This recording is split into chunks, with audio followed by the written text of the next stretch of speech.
Yes, Alright, sir. boom. The fact that groupings of people that we were labeling as unions, since they're all broke niggas, they'll find some illegal ways to make money, which will then get them caught, up in shit. Which is why you shouldn't really join gangs of any sort. Yep. Basically, that's basically what we left off. Bro, I can hear the cars in the background, Big EzZy. What's going on? This man's in the But bricks. yeah, I told you, bro. so I'm in the like, bricks of Lansing. This man, if this man's probably can probably spot some broke nigga unions outside as we speak. Actually, So- there are no niggas at all outside. if you're coming up with like people who are like in a different, not necessarily demographic, but like who have a different upbringing, all that different stuff going on, then you know you have a better opportunity to see things from different perspectives. And if it's just broke niggas in union, then none of them have, like, maybe 1 out of 10 of them or 5 of them are gonna have a different perspective. Because if it's just a bunch of people in a group, nobody's gonna want to like leave that or speak out or be like, look, we need to get our stuff together, because they're all just gonna follow each other. They're not gonna want to change jack. Mm-hmm. So if you have somebody who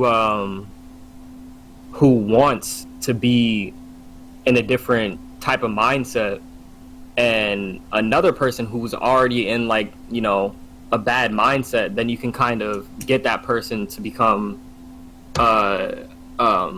more knowledgeable and pick up traits off of you, rather than keeping the same traits or picking up more bad traits that other people have. So it would be a better idea to have not so many of these people in union. It sounds like to me that the perfect way to solve this situation is basically, let's just say that they're lost. You know, let's just say that they're lost, and by me saying they're lost, you know, they're in this gang, they're doing these illegal things, and there's a program that they have access to, or let's say if they get locked up and they go to the detention center or they go to prison, there's a program where you can actually do, like, learn actual things that can make you some passive legal money on the back end. Yep. You know, that basically just sounds like the solution right there, just a program. I feel like those types of programs already exist, though, and you just don't take advantage of them because the money that they're making doing illegal things It's in a tax free. union, yeah, it's tax free and it's making more money. The problem is once again leading the government. The government left a lot of black and minority communities in destitute, and they have to fix it for themselves, and they cannot, because now don't get me wrong, I feel like they have to fix it themselves. They shouldn't be relying on the government, but I think that first starts with a lot of cultural change. Once you know, change the mindset and the attitude of the community, then real change can be done. You can band together, you know, start funding a lot of things like schooling, or you know, or a lot of things like we're in a situation where a lot, you know, people are broke. They're born in poverty. They got single mother households, and they live in a crime riddled area. Like, hey, might as well just jug, you know, might as well just gangbang. So, I mean, here's what you can do. And you know, they feel like school isn't an option because they feel like that's not the path out. That's why we gotta, you know, re-educate some people, and better yet, or just set up like local shops where, you know, kids can roll in, you know, learn some new skill, or, you know, practice what they're passionate about, like music, art, just like a youth center or something, you know, something to something to just push kids or young men to do better in society. These teachers don't care about, like, students that are like that. Even if, like, say a student was trying hard, if you're in a more, like, impoverished area, and if you're in like a situation that's like that, then you're probably going to a school that's not getting that much funding, and the teachers aren't going to care. They're not getting paid enough to like actually go out of their way to help students, because like they might or might not want to be better for themselves. So they're not getting like the necessary education, and they're not within an environment that pushes them enough to even go to like higher levels of that education.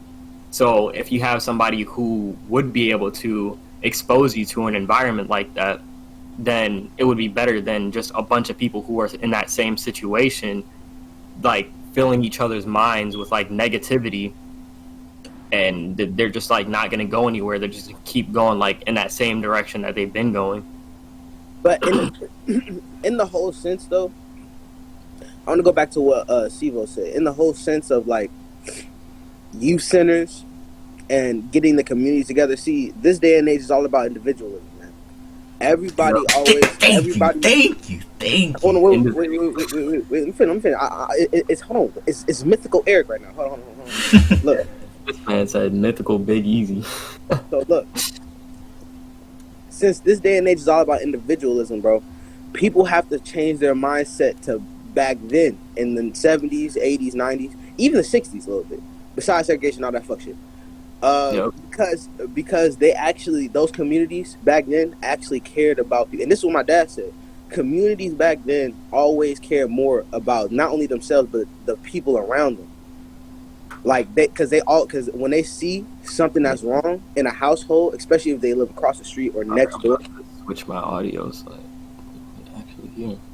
Yeah, so when they see that encourages other neighbors to be on the same thing, to actually care about the community. Nowadays, it's like oh, is that little Timmy? Is that Deborah's son? Oh man, fuck him. Look, I got to take care of my own kids. Like, bro, there's nobody cares about nobody. Everybody cares about themselves. And once we get out of that individualism mindset, we're destined for greatness for any race, not just the black race.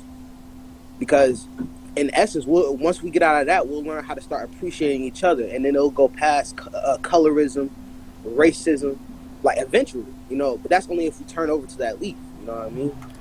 But 9 times out of 10, since the world is the way it is now, I highly,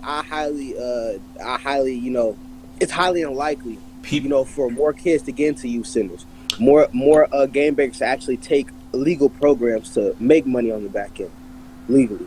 It's highly unlikely in this day and age.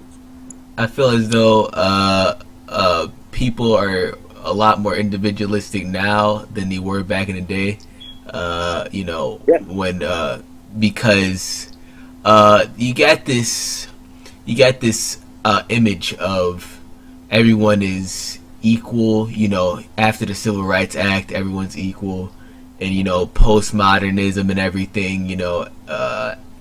Everything is so it's so based on the idea of money now, where everyone's trying to get the bag, and essentially when everyone's trying to get the bag, a lot of people stop caring about each other, and people are pursuing their own self happiness. Now a lot of people could say that they care for people. There's a lot of people that do help out each other, but there's also a lot of people in the community that don't look out for each other.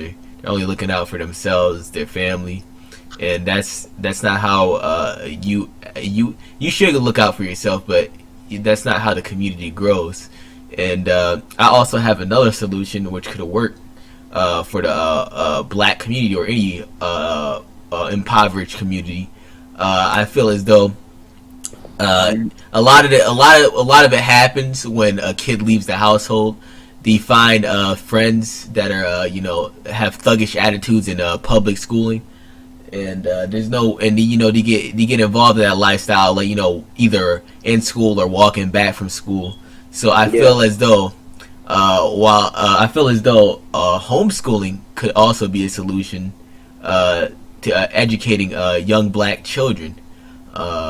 There's a lot of, you know, homeschooling has gone a long way nowadays. You can teach them the real history. You know, teach them important history. Teach them important, you know, knowledge, things like finance. First of all, like first and foremost, finance. Yeah. That's all I want to get on real quick. Just tell you that when it comes down to finances, honestly, I wouldn't even take that into. I wouldn't even let my own son, if I had a son, I wouldn't even let him go to like a high school or something like that to learn about financial stability. That's something that he's gonna learn in the household, and that's something that should always be learned in the household. Exactly. Because once they actually get the mindset of how much money is like important, not only for your life but just for survivability period in this day and age, they'll tend to be more appreciative of what they get and be more grateful for what they get, and they'll be more appreciative for what they earn when they put in their own work to get the money. Once you teach them the skills of entrepreneurship young, Yep. so they don't have to, you know, work a 9 to 5. You know, Yep. You know, start your own business. You know, work for yourself. Put a lot of hours in. Work smart. And, you know, it can pursue your education, and that's ultimately, I think, leads to successful young black men and women. The issue is with, if you're homeschooling your kids, then they wouldn't have, you know, they don't have the social aspect or the social aspect or the social skills they'll develop. So I say that's where, again, youth centers come in. You know, you can get the kids together, you know, introduce kids with common beliefs or common interests, I mean. And, you know, this could work, because until the public schooling gets fixed and the community gets fixed. Beautiful. Fucking beautiful. And that is how you ultimately end broke nigga unions in the near future or the distant future. If people change their views. That's if people change their views. That's the hardest step. The first step is the hardest. I feel like that's too easy of a solution. I don't think there's really any solution to fix something like this, because you're always going to have people that are going to go against the grain. Yeah. Oh yeah, of course. Of course. But you want to convert people from going against the grain as much as possible. Yeah, it's utilitarian. Of course. But going back on what Siva was saying earlier, on like working kids, like making sure they get those skills early. That's why I'm so against allowances. I'm not against allowances. I'm against just giving kids money like that. I'll give them money, but they gotta work for, like, you know, do some chores around the house, you know, mow the lawn, stuff like that. Because you just can't just give them money, because then they're gonna always expect you to give them something. They're just gonna ask, like, "Hey, can I get $100?" And they won't have no appreciation for it. Cough. UBI. Actually, I agree with UBI, but not cough welfare. Giving my kids allowance.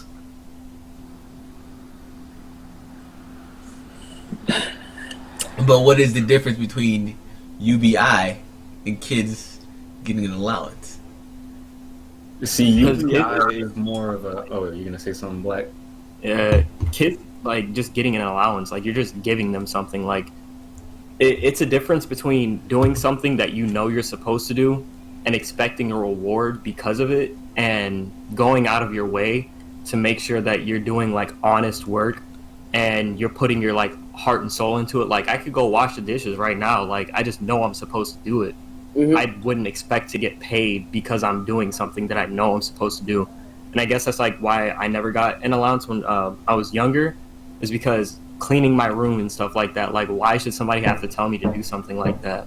Like, I should have dignity and respect for myself to be able to do something like that, and not even ask for payment. Like, if I get paid, it's like, okay, they're recognizing that I'm doing something that's positive that would warrant somebody to go ahead and pay me, rather than doing something because I'm going to get paid for it. Yeah, I agree. That was it. I mean, in essence, honestly, when it comes out, cause see, I was waiting for something. because honestly, like, I get paid because I clean the house every day of the week. So they'll come in, they'll be like, look, well, this is my parents I'm talking about. I clean the house basically damn near every day, except for Saturdays and Sundays. So basically, man, when it comes down to it, bro, like, I clean the house every day of the week, except for Saturdays and Sundays. And I get paid for it. So I mop, I sweep, I vacuum, like a Hebrew slave. Sometimes I'll even do like miscellaneous shit. Sometimes I wipe down the walls. Sometimes I'll wipe down the TV, wipe down all the tables in the cribbo. I basically damn near this man is a everything. Venezuelan maid. Oh God! Basically doing what Michael's mom is doing in his room. Yeah, pretty much. Bro, but honestly, like, when it comes down to that, I'm getting paid for it because it's like they wanted me to have an actual job since I don't have a job yet. You know, might as well make this the job for you. But before that, you know, you're right. I mean, I was expected to, the minute I wake up, wash up, make sure the dishes were washed, garbage is taken out. That's it. You know what I mean? And you're supposed to do that without anybody even tell you anything. Honestly, and like you said before, Black, you supposed to have enough self-dignity to literally be like, all right, listen, let me wash my ass. All right, I'm stinking like a motherfucker. All right, let me take out this shitty ass garbage because it stinks and stinking up the house. Like let me make up my bed because I don't want niggas coming in my room and they just see fuck shit. Like I understand that. I understand that a lot. You know. But I mean, some people do that for a living. Other people just got to do that without, you know, having to be told to do it, or having enough self-respect to do it on their own. You should do it on your own when it comes to your own shit. Oh yeah, most definitely. It's all based on how you parent. Yeah, it is. Definitely.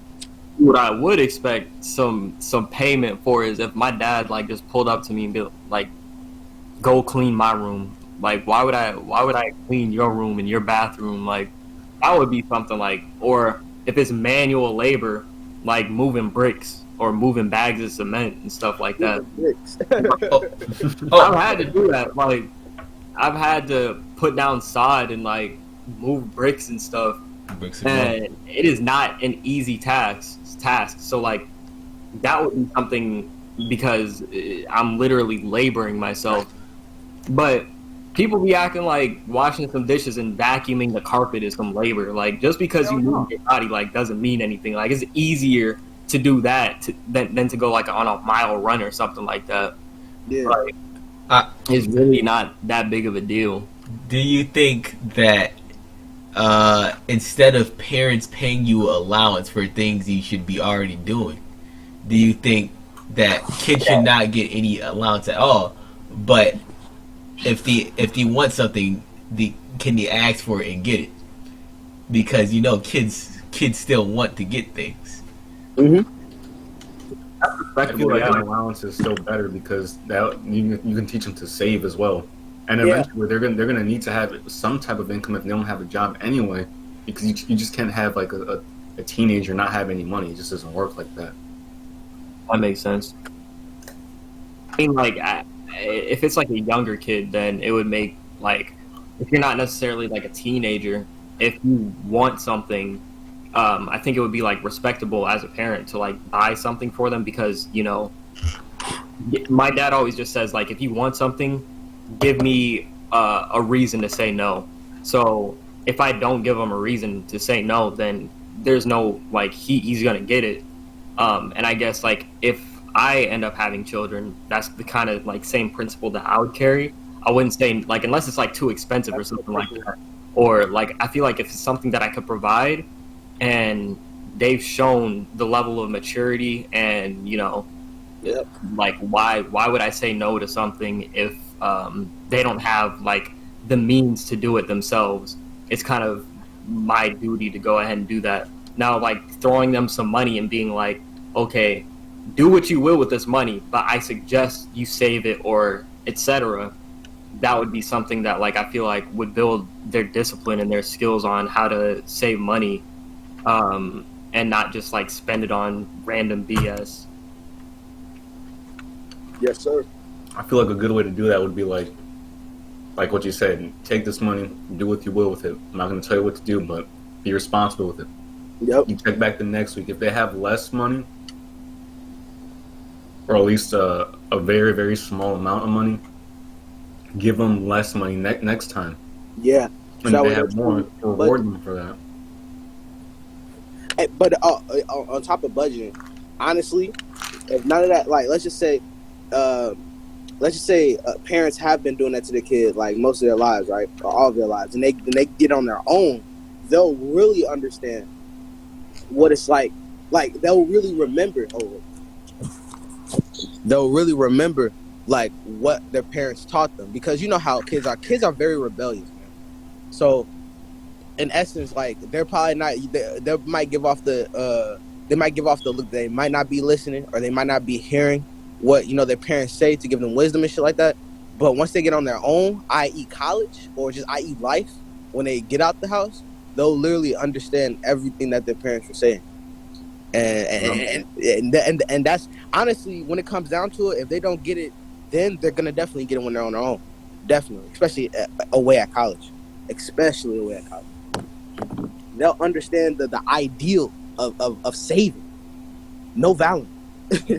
Yeah, you'll finally be in their shoes when you'll harken back to when you asked your parents for something that was like super expensive, like a fucking $200 Lego Indiana Jones set, and then you're trying to buy some Tide Pods just to wash your dirty laundry, and you're gonna be in the aisle looking at your bank account, and it's gonna say $7.27, but the Tide Pods are gonna be $8. Oh God, $8 and like 20 cents because of tax. Yep. Honestly, like, if I would have, you can never tell how life is gonna work out. But honestly, like, if I would have just saved like 50% of the money that I've spent over the past like 3-4 years, I would have enough to I would have had enough to buy like a PC if I wanted one. You probably had enough to buy your own place. You could have bought a car. My own place. Yeah, I would have had enough to buy like an older car, like, or you know, something like that, or I would have been able to like buy my PC like straight out. But I can't tell like when I'm gonna get paid, like, because my dad is like kind of weird with like paying me and stuff. It's like here and there he'll throw me like $100-something, like, but it's like, or $50, like, it's so random. Like, if I would have saved all of that kind of stuff, like, knowing that I would have got paid again, then, you know, I would have been able to buy like more things that I wanted. And I feel like, you know, buying snacks and stuff, like, that's pretty much where the majority of my money goes. So here's what I think. This is where it all boils down to, in my opinion. People are too interested in making money and not interested enough in saving money. And I think the sooner you learn how to save, the sooner you'll learn how to make money. Because all rich people learned how to save first. You got to know what the principles of saving money, know how to rationing money, knowing what needs to go to what expense. And then, you know, once you start, you know, piling that on and gaining that experience, you'll be knowledgeable enough to maybe start making money. And when you start making money, you'll save that money, and, you know, you'll have that safety net.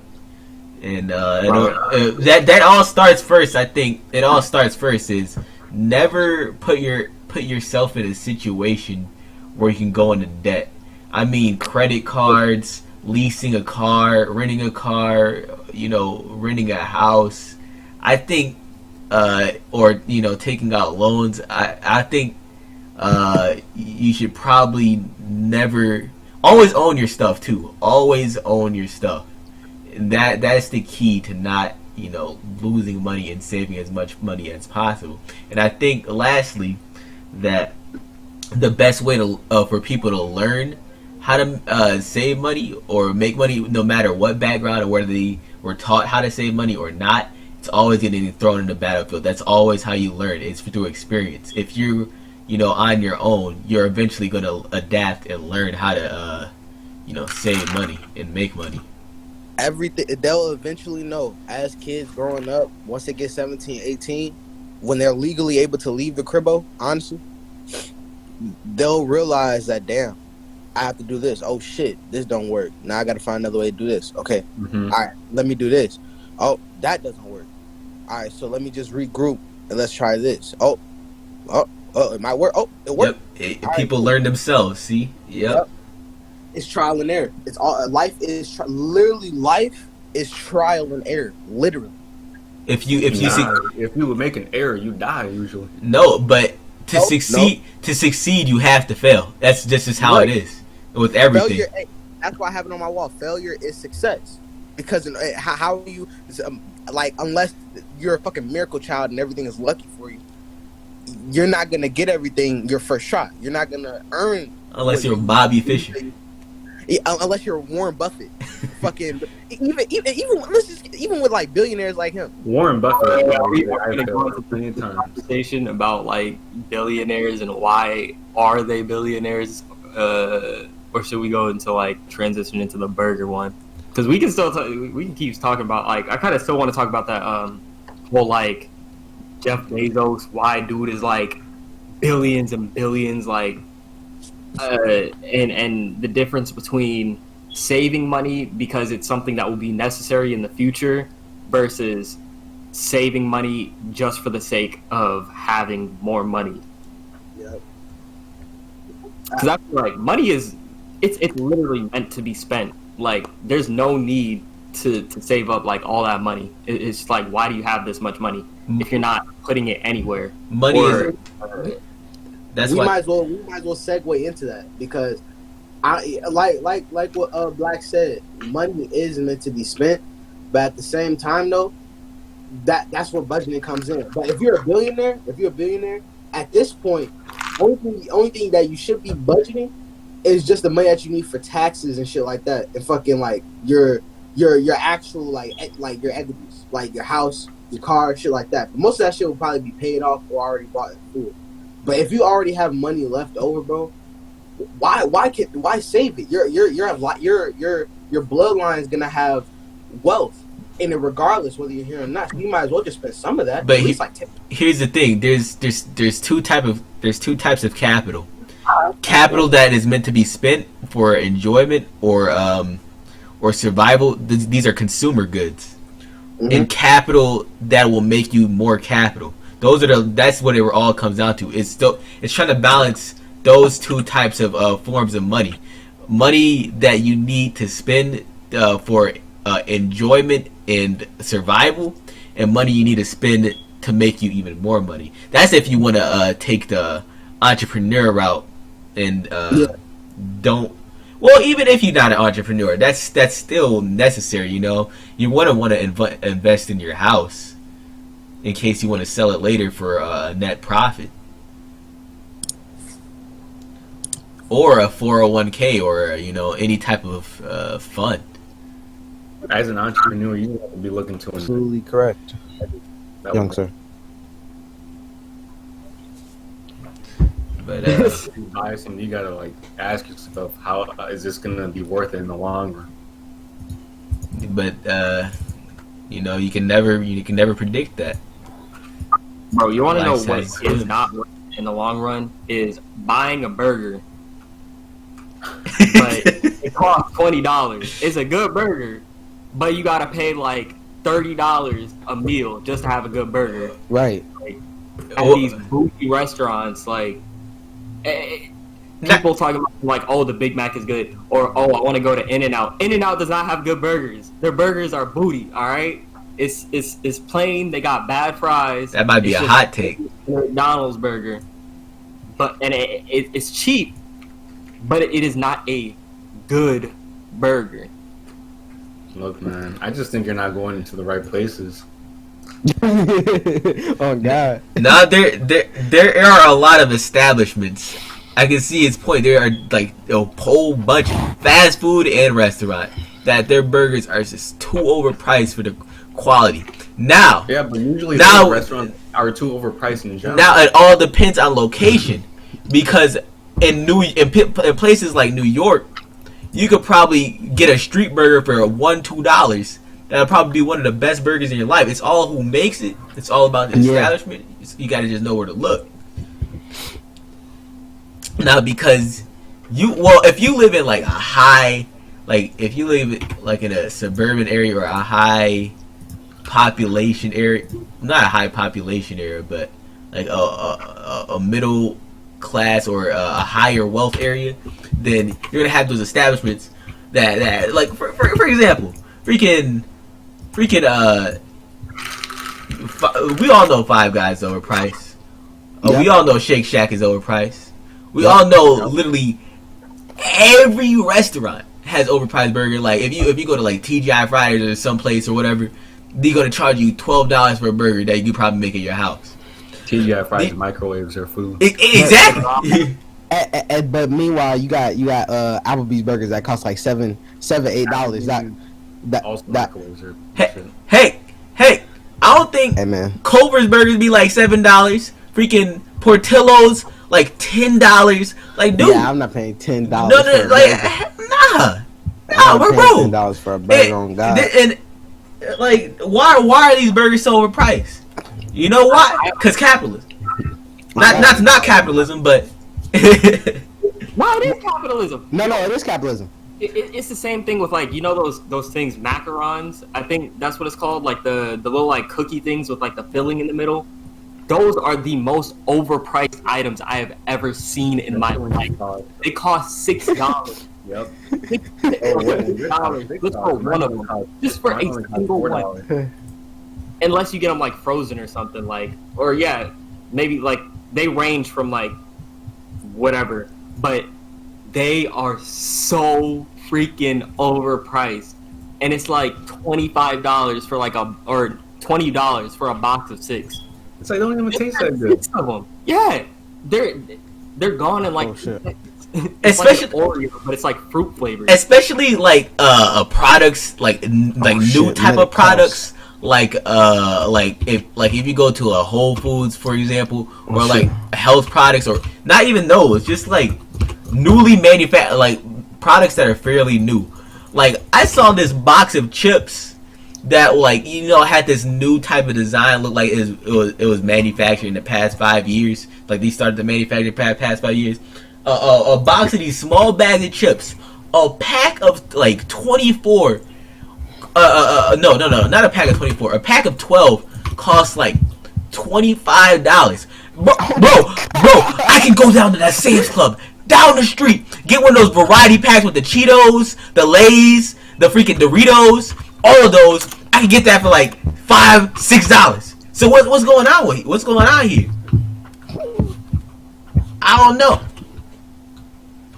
That's why I say that people should, in the long run, start making their own goods. Start making stuff in the kitchen, because go back to the previous centuries. Exactly. People had no other choice but to commit to agriculture. That's why. And I guarantee you, it tastes better. It's so fucked up now. I guarantee you, it tastes better. God, yeah, people also need to learn how to farm, cultivate. You never know when you know, the bricks hit the fan. You know. Oh God, that's the whole point, though. That's literally the whole point, because you always want to have something. Especially if you're selling goods, you always want to have some goods that you're able to take home to use, not only just for yourself but for your family if you have one. That's why people should go back to agriculture, just for that simple fact. Or even if you don't want to go into agriculture, at least like invest in a business that you know you can profit from a lot, but that you can also like take in, like as far as product for you to consume as well, or find a way to make it yourself. I think I was talking about this the other day, and I was talking about, like, you know, that like stereotype of like sometimes the more like busted down a restaurant looks, like sometimes the better like the food is. Oh, that's true. And it's because like it's honest food. Like they're not charging that much because they're honest work. Like they're not doing it because they want to be like some big business, but they're doing it because they need to provide. Exactly. Yeah. Like some of those And they're restaurants doing it at an affordable price too. exactly like Because they can empathize. they know their community don't got money like that. They know they don't got money like that. They know like they probably some of these restaurants, some of these like family owned restaurants, they live above the restaurants. Like they have apartments above the restaurants, or they live next to it. They live in that community, and it's about survive. They can still make money, but it's like they ain't trying to be a corporation.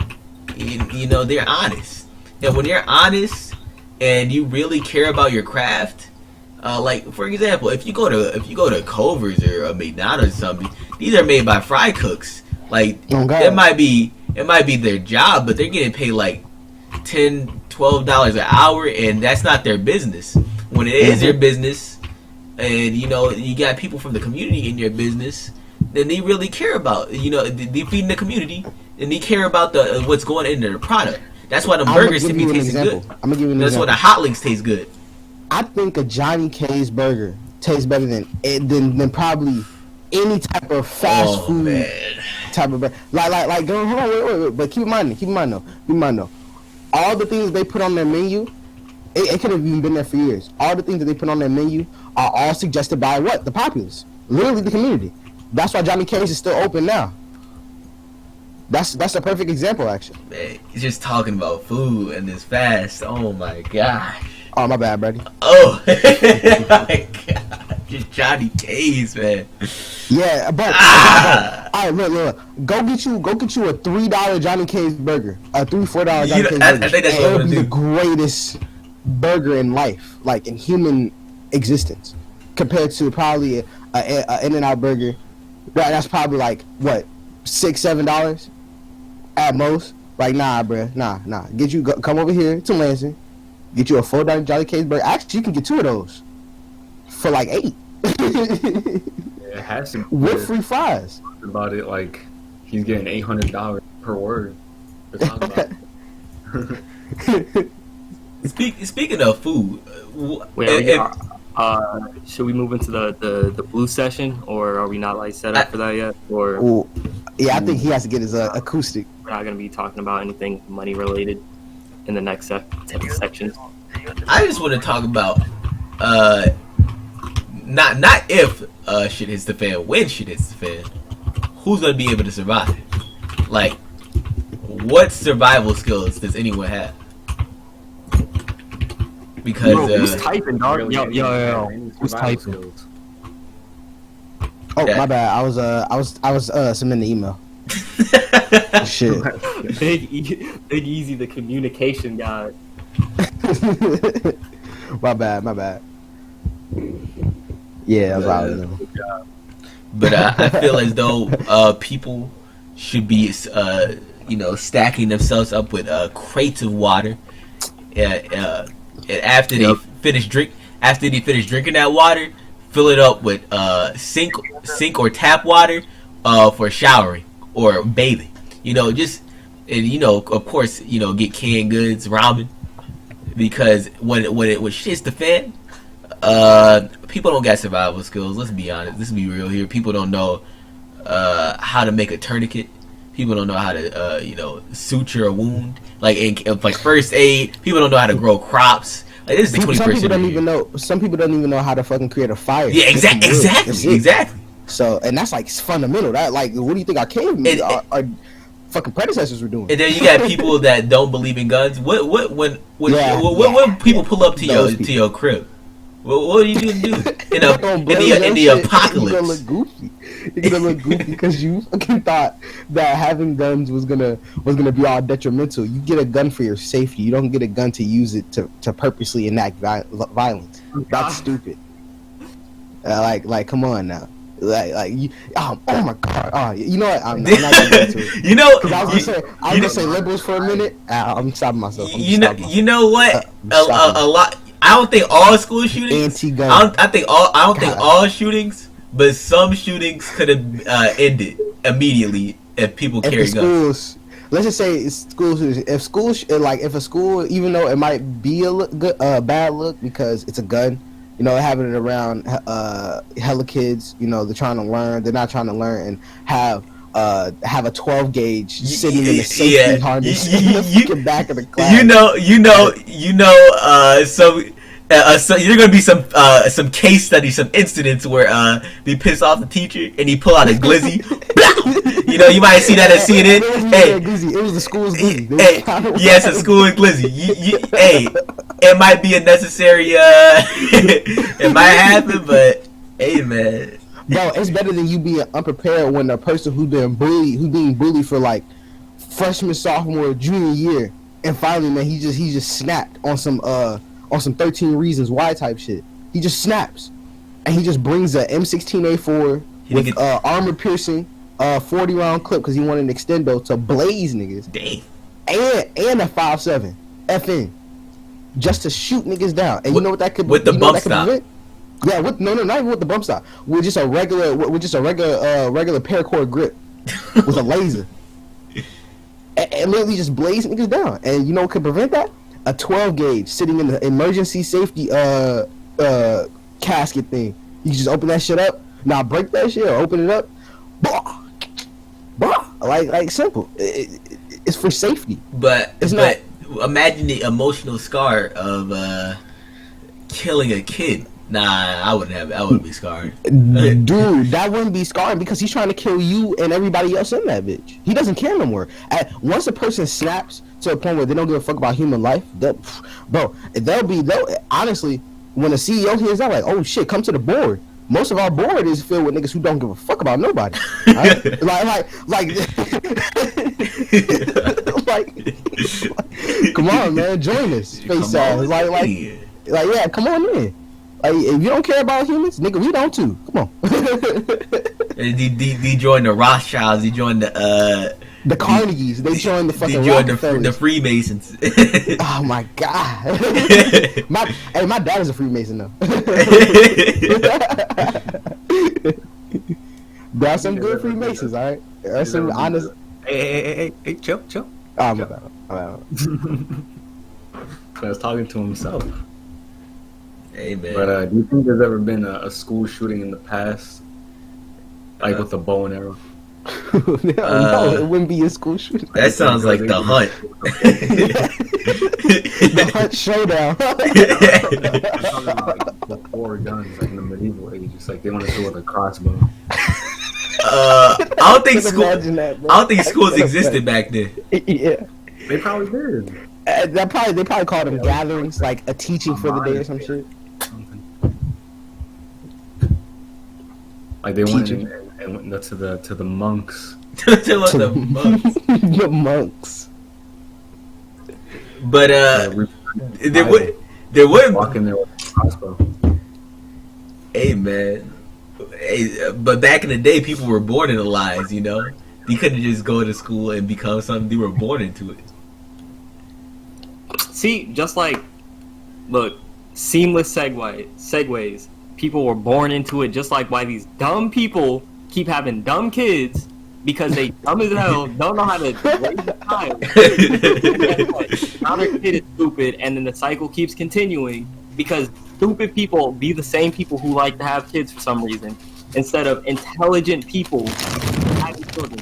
So, like, I get intelligent. No. Big EzZy, you better chill with that. My bad. But intelligent people, they know, like, all right, we have to calculate all this other stuff. Should we have a kid? Would it be smart? Dumb people be just like, all right, let me just have this kid and then neglect this kid because I'm in a financial situation or because I'm just a piece of trash human being anyway. Jesus. And it's just like stupid. Like, why even have a child if you know for a fact you will not be able to provide for this child and give it the nurturing and like help it mentally grow into something that's not just stupid. Like, these kids end up like this because their parents are dumb. They have stupid parents. Like, I don't want to like say, you know, school shooters don't end up like however they are because, like, you know, life goes out sometimes. I don't condone shooting anybody, but like I feel that like you know, if there's so many exits and you might not have an exit at home. Yep. So you're like, you know what? I'm about to kill myself at the end of the day anyway, so might as well Take the people with me. feel the pain that I felt. Yep. Like, That's a I nod wouldn't to pain. personally do that, but I can understand the rationale behind it. It's not smart at all, but you know, it's because people weren't brought up the best and they don't have a good home situation. Their parents are trash people, so you know, it just keeps going in a cycle. Like they say, like father, like son, like mother, like daughter, whatever the case may be, because you are a reflection of your parents. But when you're older, you can become something different. But if you don't decide to make that distinguishing between you and your parents, it's never gonna happen. Staying some broken person. I think it all comes the reason why dumb people have kids come to 3 factors.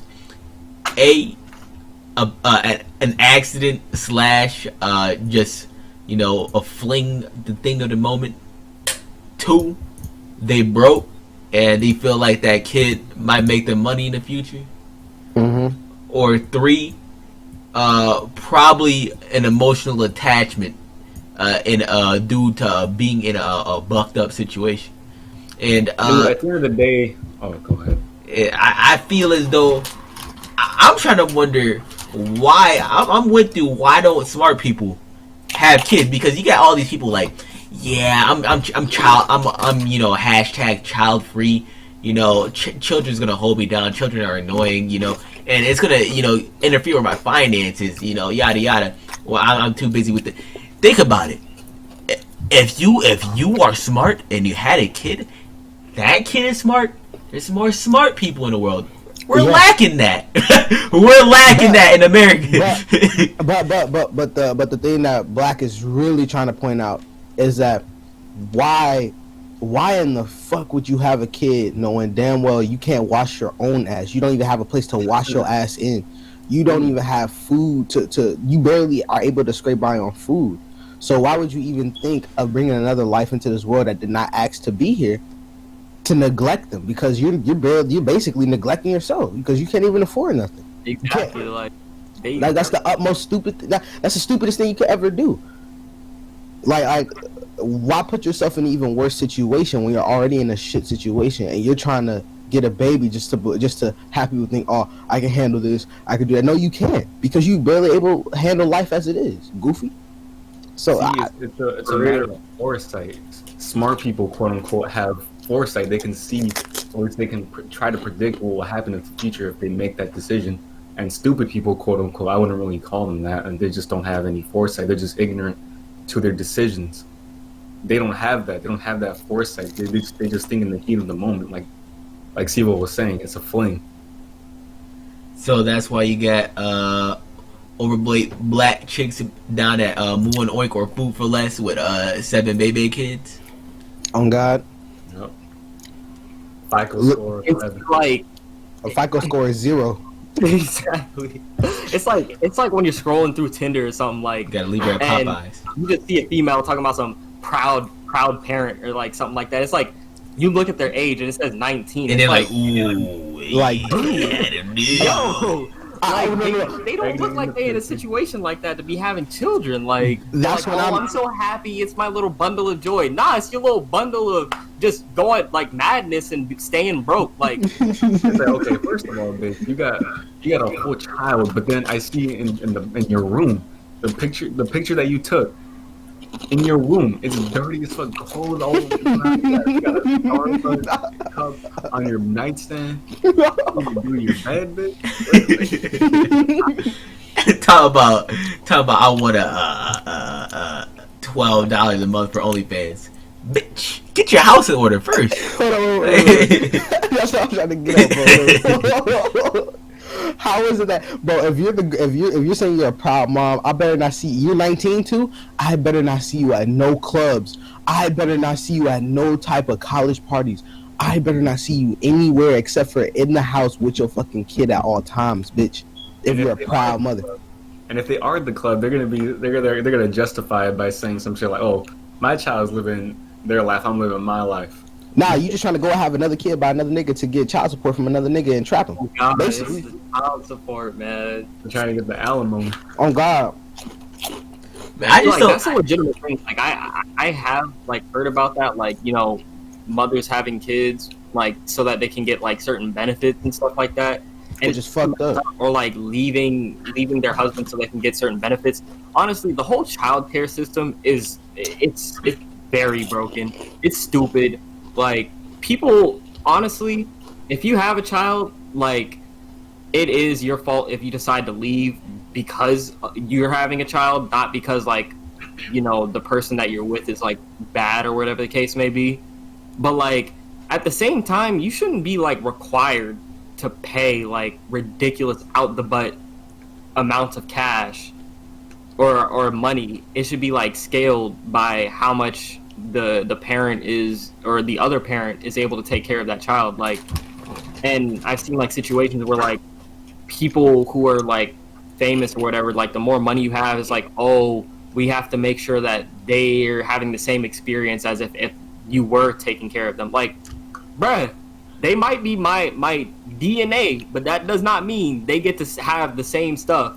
And I shouldn't be having to pay this crazy person all this money. Right. They just have my child. Right. Doesn't make any sense. Like, if anything, as the child court, like, let's just say if you go to court for like child support and shit, as a child court, the whole purpose of you guys meeting to talk about custody is to see who can how things can come together on both ends to make the child have a better and safer life. Not, oh, okay, you're not gonna do that, you're not gonna do that, okay, let's go to another court. If she wins, you know, she gets money. If she loses, you know, you don't have to pay child support. Some bullshit like that. Why it gotta be like that? The whole purpose of like co-parenting and shit, like, that's the whole purpose of co-parenting. Like, if you're gonna have a kid but you don't like the female you had a kid with, at least be there for the kid and don't just skip out just because the female is a whore or a fucking actual prostitute. Like, bro, just chill. Take care of your kid. Take care of your kid. All right, forget what she doing. Make sure you're always in the kid's life, so that way you won't give her a reason to put you on child support. I just don't. Even if you don't want anything to do with the kid, at least realize your mistake and just pay the alimony. Because guess what? You're the dumbass that decided to nut raw, goofy. Right. You didn't. You decided to not put on a prophylactic, goofy. I don't get why there's such a high divorce rate. Like, why won't people make sure they truly love each other first before going and getting into marriage? Like, because people if a girl like pressures a guy or rushes a guy into a marriage, that's a red flag. It needs to take time. It needs to come naturally. What would you say is like the minimum? Like, I don't think there is a minimum. I don't think it is a minimum. I just think it depends on the couple. Right. The minimum for me, like, would be like 2 years, because I need to be able to scope out, like, if it's something that might just be like feelings at the moment or whatever it may be. Exactly. I do know, like, sometimes I might be really into somebody, but then like that might change because, not necessarily because of their personality, but like people grow apart sometimes. Like, you might just it's like listening to a song. Like, it's heat, you listen to it, and then eventually, like, it just gets old to you, or like you want something new. It's not as fresh, and you just stop listening to it. And then, like, maybe years later, you listen to it and you're like, it just doesn't hit like it used to, you know? So, like, I'd have to feel like at any given point in my life, I wouldn't be apart from that person, or we wouldn't have the ability to grow apart. Like, we'd just be so into each other that, you know, we just feel each other for the rest of our lives. Like, that's why, like, 2 years is like the minimum for me, because I need that kind of exposure. Yeah, that's why I can't agree with you, Tio, because, like, obviously you can have feelings for someone, but attracting feelings come and go, man. Like, you're not gonna always feel the same. No, I'm saying that, like, not just like a feeling type of thing, because it's something beyond. It's like, I don't know. What I'm trying to say is maybe intuition. Like, you both have the intuition. Like for example, there's a lot of couples, you know, straight out of high school that get married and they stay together forever. But then you got people that, you know, were girlfriend and boyfriend for 5 years, they get married and end up getting divorced. I think it's just a thing where you gotta really, you know, connect or know the person for it, not just have like these feeling. I think the number one thing is loyalty. I think that's what it all comes down to. You have loyalty. It's unconditional loyalty back and forth. And you see that also brings me to another thing. The divorce rates were very just drastic in the 21st century, because back in the early 1900s, and before that, divorce was very low and it was shunned. Now everyone's getting divorced left and right because, first of all, I think you know, being free is more promoted now, and I think that all of this stuff is getting shoved in your face, like gorgeous women, handsome men, I think, and you can see it in social media. These dudes have like 8-packs, or girls have like huge booties. You got pogs, wooties, pogs, speaking, and then it makes it seem like, and they're not even wearing clothes, so it making it look like, dang, I can have that right now. And then you got people that got, you know, FOMO. They see other partners that, like, a man, like, they see another successful man, like, oh man, he's way more successful and way more charming than my current husband. Why don't I go with him? I think that social media has a lot to do with that in current day society. Yeah, you know what? I retract my previous statement, because I think it is more of an intuition. Because if you really like want to marry someone, why should you have to wait like 2 years to see if it's going to work out? Right. Exactly. Wait. Also, marriage is something that's eternal. But no. Wait. No, I'm just saying, like, with marriage, if you get married to somebody, their problems are your problems automatically. So whenever there's a situation where one person and the other person aren't like colliding on some things, or like having some type of, you know, conversations about some things, that will start boiling over until there is, you know, a chance for a divorce, because people are not talking out their problems. If you wanna be married to me, and let's just say your FICO score is ass and mine is good. All right. Okay. Hey, let's sit down. All right. Look, let's get your bills in order.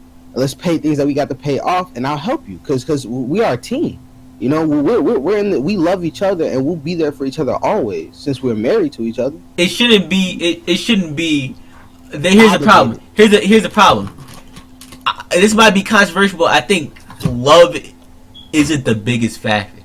I think that if you say, "Oh, I love this person," or, you know, I feel like I love this person right now, so I want to marry her, I think it more boils down to, I trust this person, and I think I can imagine myself spending the rest of my life with this person through thick and thin. Like, you have to, like, really, like, you have to imagine, like, all right, if he becomes broke, I'm gonna still be with him. Or if she becomes wrinkly and naggy, I'll still love her. You know, it just has to come down to, you know, trusting the person. I can understand that. Like, I do agree. But, like, when it comes to me, it's not that, like, I don't think that things won't work. It's just that it wouldn't be worth it if things don't end up working. And I've been in situations where it's like, okay, we're really feeling each other, and then, like, stuff just does not work out. Or, you know, it's just like, you thought it was a good idea, but, like, it really wasn't. Mhm. And you know, I've had those feelings where it's like, okay, I could see I would marry this person, or I wouldn't, or I quote unquote love this person, or whatever the case may be. And I can scope out like a good person, whenever I like see one, and like I've had those feelings, I have those feelings, and you know, I don't date people if I don't think they'd be somebody that like I would marry in the future, because I feel like it's pointless. Like, why would you date somebody if you know you're just gonna break up with them? Right. So to me, it's not like I feel like 2 years is something like, okay, we have to wait 2 years in order to marry, but it's like I don't want to rush it, and I feel like it's just not something that Can be rushed. can be Yeah. rushed. You want to make sure that it will be something that's forever. You want to make sure that you don't grow apart. That's why you always want to take it slow. And honestly, if you feel like, hey, this is a good idea, this is something that I want to do, and you're both on the same page, you can go ahead and go for it. Right. But I wouldn't propose to somebody like at this moment. I wouldn't propose to somebody like without it being like a really long time that we were together, and I feel like, okay, now is the time. I've been with you for so long already. I'm willing to give the rest of my life to you. Mm-hmm. Like, you can waste 2 years. 2 years is something that you can waste, but you don't want to waste your entire life with somebody who you thought like, oh, she got a big booty. You're like, oh, I thought she was nice, but she's really not a dime piece. You feel me? Like, you have to distinguish the pennies from the dimes. Like, Man, that's my defense. I feel as though It's supposed just to be forever. yeah, At least, marriage. yeah. Marriage is just supposed to be natural, bro. It's just an aura Yeah, that you feel gotta when be you're around a person, bro. You gotta be ready for it. Like you And- gotta no, know it- your house is in order. You know, you gotta know. It's just intuition. Yeah, it is intuition, honestly. Because if you be around this person so much that you develop the chemistry to a point where it just overcomes, like it goes from friends, and it just automatically, if it does, it automatically just trumps boyfriend and girlfriend, because it's like, you know, you guys are already friends. You guys are very, very close friends. Especially if y'all experience with each other like intimately, like sexually. Exactly. So, I think that it can't only be a romantic relationship. yeah. I think it has to be a friendship too. Like they have to be your best friend. Like, honestly, in this case, since it is marriage, it has to be emotional first. It can't just be it can't be sexual out the gate, bro. It has to be an emotional, mental connection first. Once you establish that, and once both of the parties realize they have this, and they really like develop a synergy, a chemistry with one another, then the bounds are endless. Like there are no bounds. So it's like it can either go all the way south, or it can go all the way, all the way north. You know, bro, be right or wrong. what is this? Whoopi Goldberg on the View marriage counseling going on right now? Like, dude, this is. Man, you're the one All I'm saying is, that. like, you can't take that stuff lightly. Like, You can't. the person that I'm like talking to right now, like, it's not like I am sexually attracted to her, because like obviously I wouldn't be with her if I wasn't willing to like be sexually like engaged with her. But at the same time, like, that's not my main objective. Like, especially like when it comes to marriage, it's just like, dang, this person makes me really happy. Like, I really feel it's like euphoria talking to this person, or like being with this person. Like, it's not something that's just like, okay, when am I finna smash? I'm trying to smash.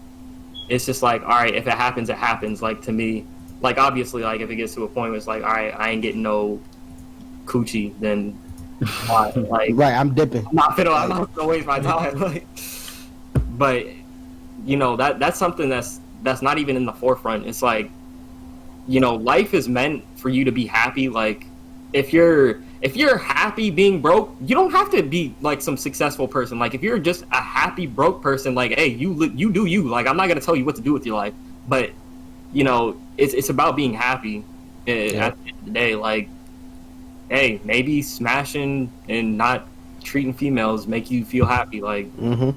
but And if it does, then that's your life, and that's what you believe in. And that's what Here's love to here's do. what I think people should do.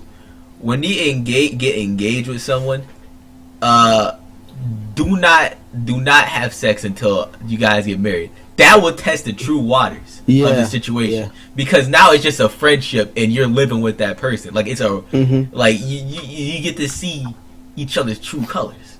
Yeah, You know? and once you do, like a friend with your partner before like you engage like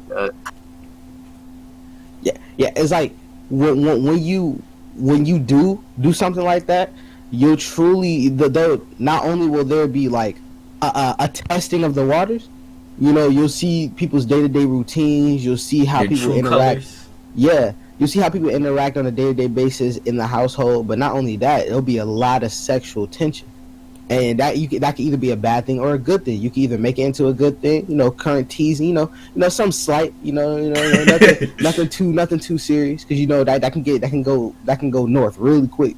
So you know, just acknowledging, you know, that the other person is a woman, other person is a man, and you know, I love you, you know, for not only your mental mindset, but for your looks, obviously, you know. So it's like at the end of the day, it's a test, but at the same time, it's not going to be a test if you take it one way. If you take it the right way, like, you know, taking it slow, you know, it's still having some type of intimacy on the lowest level possible, but while still being friends and while still, you know, keeping that bond, you know, sacred. So it won't be broken as easily, you know, instantly, like with sex, because usually after sex, you're literally getting that person's like them. You're literally receiving them and everything that they have. You know what I mean? So I feel as though it's just, you know, just taking it slow in general. Yeah, is the best way to achieve marriage, and not only just achieve marriage, a long lasting marriage. Yes. Like look at my fucking parents, man.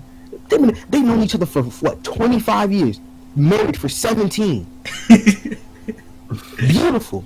it is. Even after all the arguments I be hearing, even after all the fucking arguments I be hearing and shit like that, no, they still find a way to come together and still love each other. And you can totally make Thick and thin. it no matter what.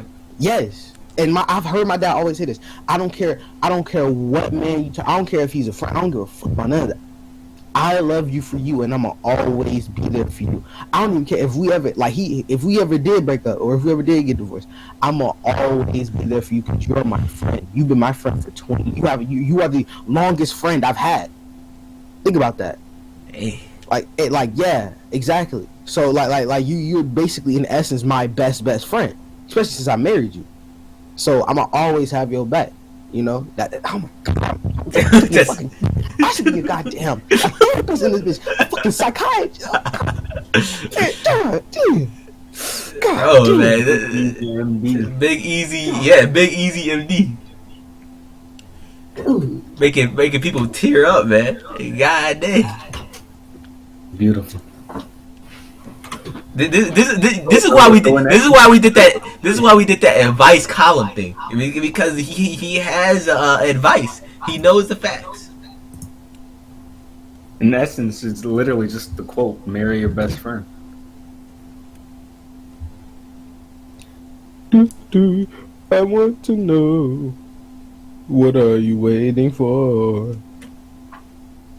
This is why this man is certified in advice columns.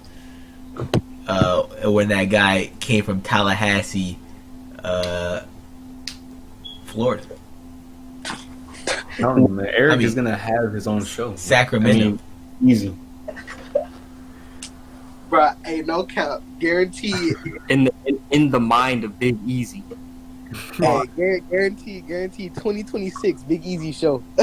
Why can I just imagine you in a suit, you wearing Cartiers, but you doing a Malcolm X finger to the temple. You you think there you go, like you looking like intelligent.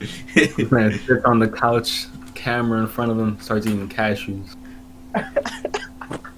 Start eating Planters cashews. It'd be like that Black Mirror episode where dude was just paid to sit in front of a TV screen for 30 minutes and go off.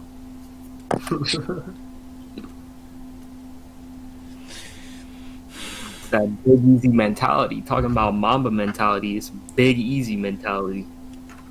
Easy money, easy mentality. On God, I think that's what the show should be called. Easy mentality. easy mentality. literally EzZy. It's gonna be on Oprah Winfrey Network. It's gonna be our own. It's gonna be our own. It's gonna be our own. Like that Fix My Life show.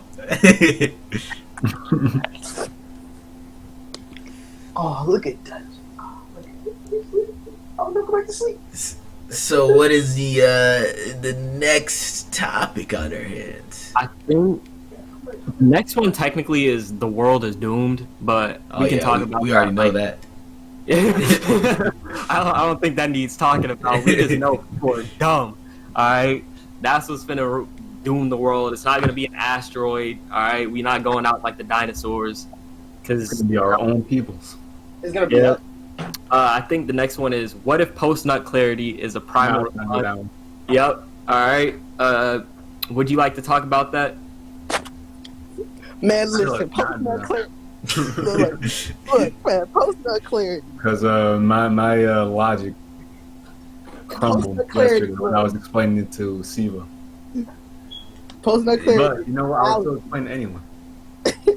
Basically. Post-nut clarity is a fallacy. Shut up, Big EzZy. You don't know what you're talking about. Yeah, what does that even mean, first of all? It is a true. Because it's true. Yeah, you know, you've experienced post-nut clarity. It's an element of life, all right? Yeah, Dude, it dude, is. look. If you think about it, bro, look, when you're in the act of stroking the bone, you literally are in the zone. You're in the zone, bro. You're Exactly, and when you're done, you immediately get jerked out of the zone into the real world. You get out of the AR. Here's what I think.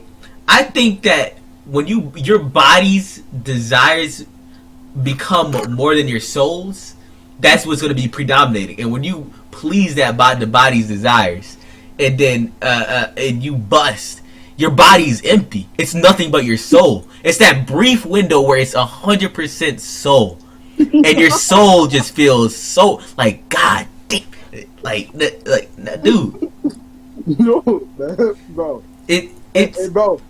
If you really think about it, if you had true clarity, bro, you would never did to begin with.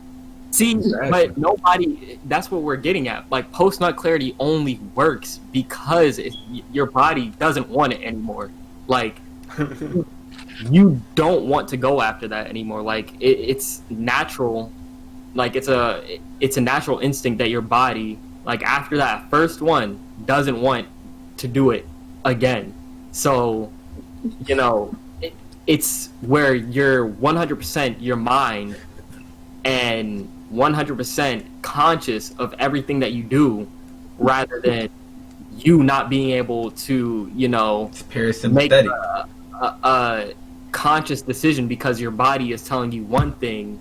Like that R. Kelly song. My mind is telling me no, but my body is telling me yes. That's exactly what's going on there. But once your body doesn't want it anymore, your mind never wanted it to begin with. So your mind is like, look, man, see what you just did? You don't want to be in this situation. It's like what Dylan said yesterday in the Bible. Yeah, Matthew 24, or I think it was 24, 23. The spirit is willing, but the flesh is weak. That's why I am not indulging in my flesh right now. I have given up the act of beating. Oh yeah, you're capping. You're capping. Am I capping? Am I capping? You're actually Am I capping? Have I capped? Am I capped? Yeah. Let me check my stopwatch. It's been 10 days, so No, you're capping. If you have to bring a stopwatch, an imaginary stopwatch, you're definitely capping. You should just know. You guys calling me a liar because you guys are coomers yourself, so you think it's impossible. All right, nah, bro. Tell me when you hit a month. What? Oh, Tell a me month? when you hit 4 weeks. Oh, that's easy now. Because see, I was struggling to start because I will always relapse, but now I don't even care anymore. I don't even feel any desire. So I've succeeded. The longest I went without a coom was literally like 6 weeks. Couldn't do it. I think like at one point I went for like 3 months because I was like, man, it's not even worth it no more. Yeah, so they just go through natural detoxes. I think the longest I went was, I want to say 6 months, but it was probably closer to like 5. 5.5 actually, to be fair.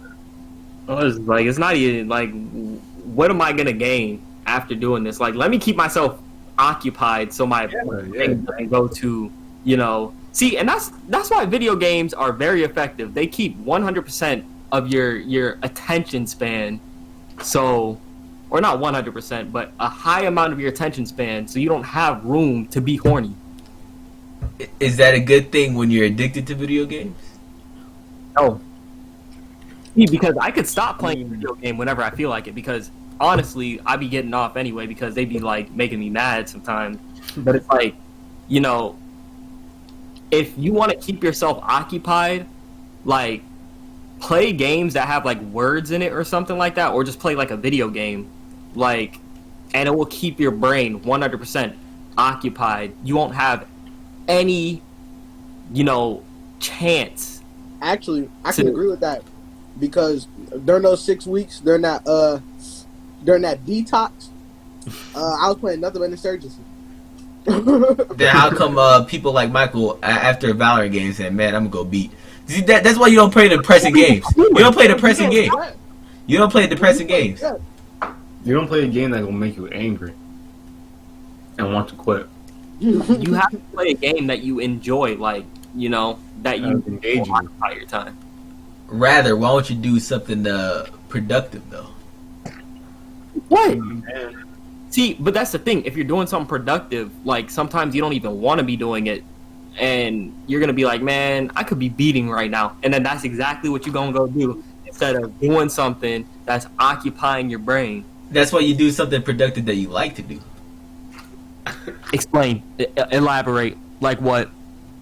Like, for example, you making art. That's productive, and you like to do it. See, sometimes. I get sometimes you don't feel like it, but I mean, not even gonna lie. Like, when my dad be like, "Oh, what'd you do productive today?" and I say, "Oh, I drew," he's not even gonna acknowledge that. He's just gonna be like, "Did you read a book?" No, I was drawing. Like, that's what I think is productivity. But honestly, like, even sometimes when it comes to art, like, I get frustrated sometimes if I can't draw something. I'm like, I'm gonna just come back to this later. And then that's when you play video games as an intermediate. I mean, you can't always do something 100% productive 100% of the time. I mean, let's dibble this.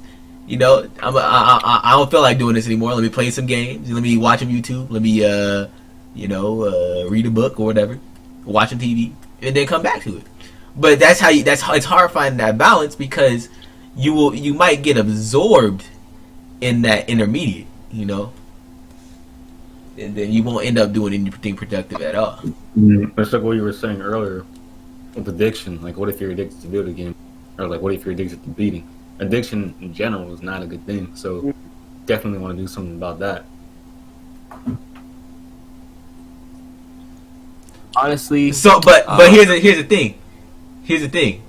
If you're addicted to something, and you feel as though you're not addicted anymore, and you prove that you're not addicted anymore, is it okay to go back to it? I mean, if you want to, but I mean, if you have control, that depends actually. Because if it's something like video games, like, yeah, of course you can go back to it. But if it's something like fucking heroin, of course you can't. You gotta stay away from it. What if it's alcohol? While or like beating. Like, if you're addicted to beating, like, after a while, it's just like, alright, it's not even the same no more. So say you just get off, and say a year goes by, and then the first night, it's gonna be something else, and then you're gonna be like, all right, this is why I kept doing it, and then you're gonna keep doing it again. See, not safe. It's not safe. Depending on what the situation is, if it's like a video game, oh, I'm addicted to video games. You stop playing video games, you come back to it, it's like, all right, this is kind of fun, and then you can be able to be healthy while playing video games. But if it's something like drastic that you can only experience it or experience a certain feeling by doing this one thing, it's not safe to come back to it. Yeah. Mm-hmm. What about like if it's really self-destructive to you, like you gotta stop. What about because video games, it's just a form of entertainment. Like you can feel gratified, or like competitive video games, you can be competitive in different things, or you can be entertained by different things like that aren't video games. Video games are probably just like the most accessible or like easy when it comes to like stuff like that. But like drugs, if I was like dropping acid all the time, obviously I'm not gonna be able to get like, if I'm using psychedelics, I'm not gonna have some kind of a feeling by doing something else. Like the closest thing probably would like go put on a VR headset and like start tripping yourself out, but like I don't know if that would give you the same feeling. Personally, I don't know how drugs work because I don't do drugs, but Yeah, you do. Yeah, you're right. I'm a goop head. But anyway, you do drugs. That's the only way you can feel a certain type of way, is like if you do a specific kind of drug. So it wouldn't be safe to like come back to that. I mean, you got a point there, in a sense, I wouldn't even say in a sense he completely has a point. That was a solid point. Because think about it this way. Imagine people who smoke weed. Some people, their entire life just revolves around, oh, I need to smoke a bowl right now, and then they're done. They wait like 20 minutes. All right, time for another one. Like that man Headass. I wouldn't say he's. Yeah, that man. I think that man is addicted. He's relying on it. That's why he said he has an anxiety. You see, I think that's why people should be go through detoxes, or just going cold turkey on things just to see if they're addicted or not. Because a lot of people don't know. Like, I think most addictions people don't know they have.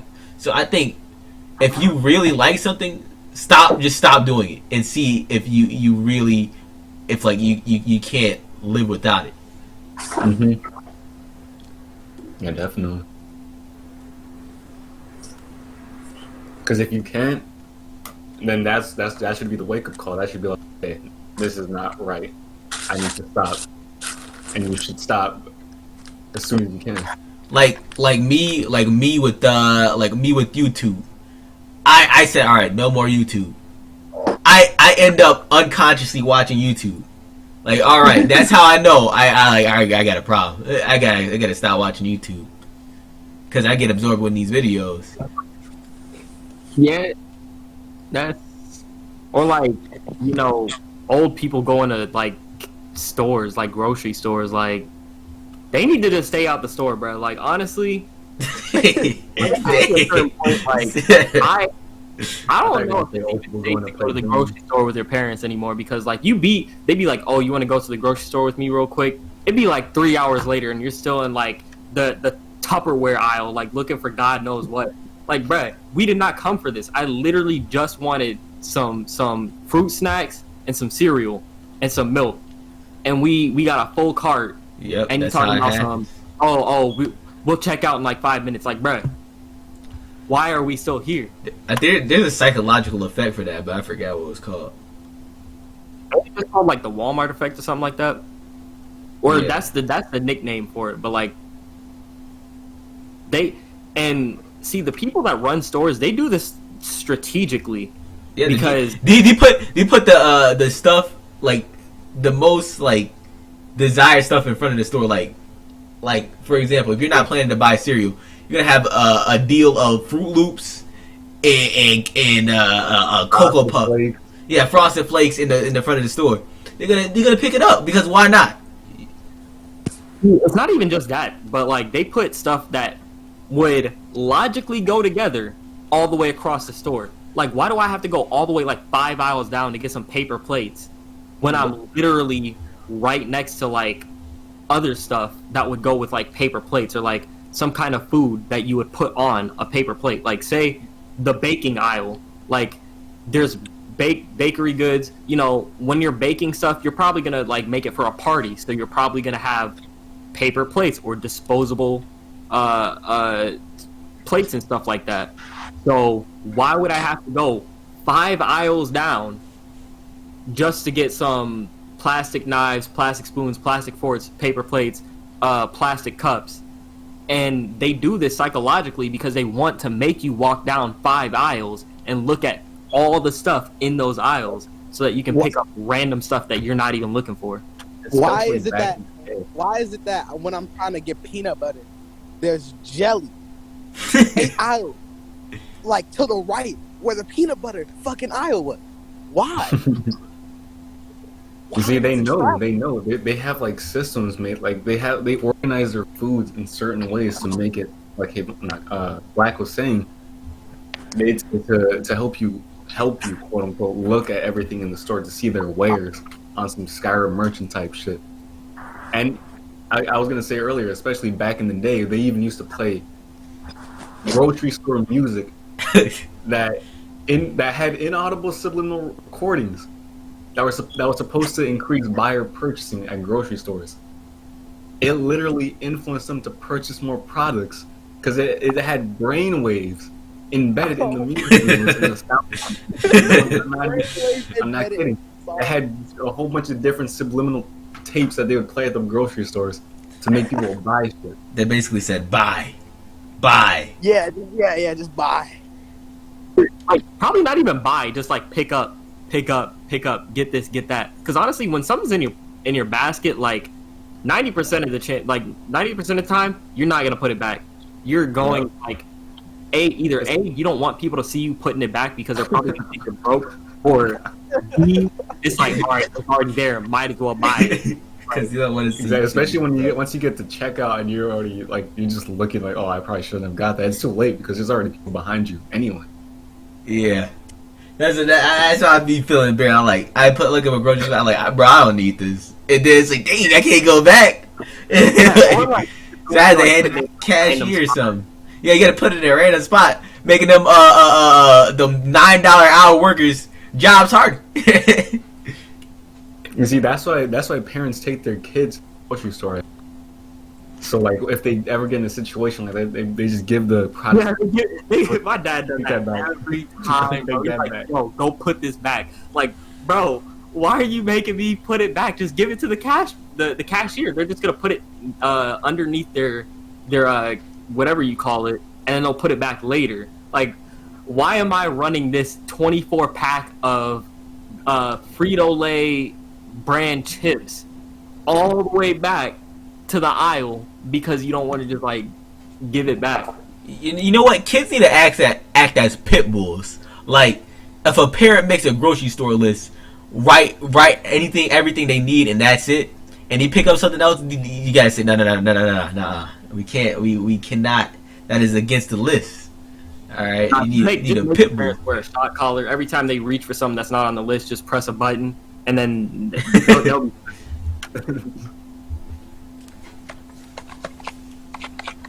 That's why I can't go to the store with my mom. Like, my mom's like, oh, we're gonna go to Winn-Dixie real quick. Next thing you know, we in Bath and Body Works, and then we're heading to Chick-fil-A. 3 hours later. Bruh, you said we were going to this one store. I said okay because we were going to this one store. Why are we at... That's how they trap you. That's how they trap you. Like, it don't make sense, bruh. That's why I stopped. I stopped going. Actually, what are you gonna say? That's why I stopped going out with my mom, because I know one thing leads to another. Man, when I was younger, because I don't really go out with my parents to buy groceries anymore. But when I was younger, I always make sure I went because they never brought home the stuff I wanted them to bring. And maybe my parents were just different, but they usually just stuck to the list. Maybe it's because we were broke back in the day, back in the Cermak Road Little Village days. Every time we went to El Güero, the Mexican supermarket, Southside Chicago, we always got what we needed. I put something in the cart that wasn't supposed to be in the cart, like the fake Mexican Oreos. You just trying Instantly, Hawkeye that shit told me to put it back in a loud voice. They were making sure every other person in the store could hear. Did you used to try to sneak something in strategically, like make it look like it never worked because they always Hawkeyed it, or if they didn't say anything and I thought it worked, when we got to the checkout, they noticed it and like, take that back. Hey, like, that's I just don't, like, when I was younger, like, my dad doesn't care what I put in the basket now, because it's just like, all right, you better eat it. But it's like, if I was putting something in, like, normally I'd ask, but, like, if I was putting something in and I just didn't want him to see it, I'd throw it in, like, because once in the basket, he's not going to be like, all right, put it back. It's like, I'm just going to make sure he's not looking at me and making eye contact with me, like, don't pick that up before I pick it up. I'm going to pick it up, put it in, and then once it's in there, it's already too late. Like, he's not going to tell me no, but, like, I just don't want to make that weird eye contact with them or not picking something up that I know I probably should not be picking up, like some chips. Bro, he's going to hear that chip bag impacting broccoli in that basket. And, like, the only reason why I still even go to the store with my dad is because, like, he's like, if I say no, he's like, oh, lazy. I just don't want to go because I know what's going to happen if I go to the store, bro. I'm not going to be home for another, like, you know, eternity. So I might as well just stay home, give you the list of stuff, and then you can go ahead and grab it so that you can run on your own time. Yep. And plus, he, like, makes me drive every time we go to the store. It's like, all right, we're going to go to Walmart. And he's like, all right, you know what? We're just driving to Walmart. It ain't no big deal. And he's like, all right, we're going to Home Depot too. Bruh, I don't want to drive to Home Depot. Dude, has your card ever got declined when you're at self-checkout? Or not even self-checkout, just checkout? My card's never been declined at a grocery store, but, like, I've gotten overdraft fees. Like, you know, they're not gonna want to make you decline, like, at a grocery store or something like that.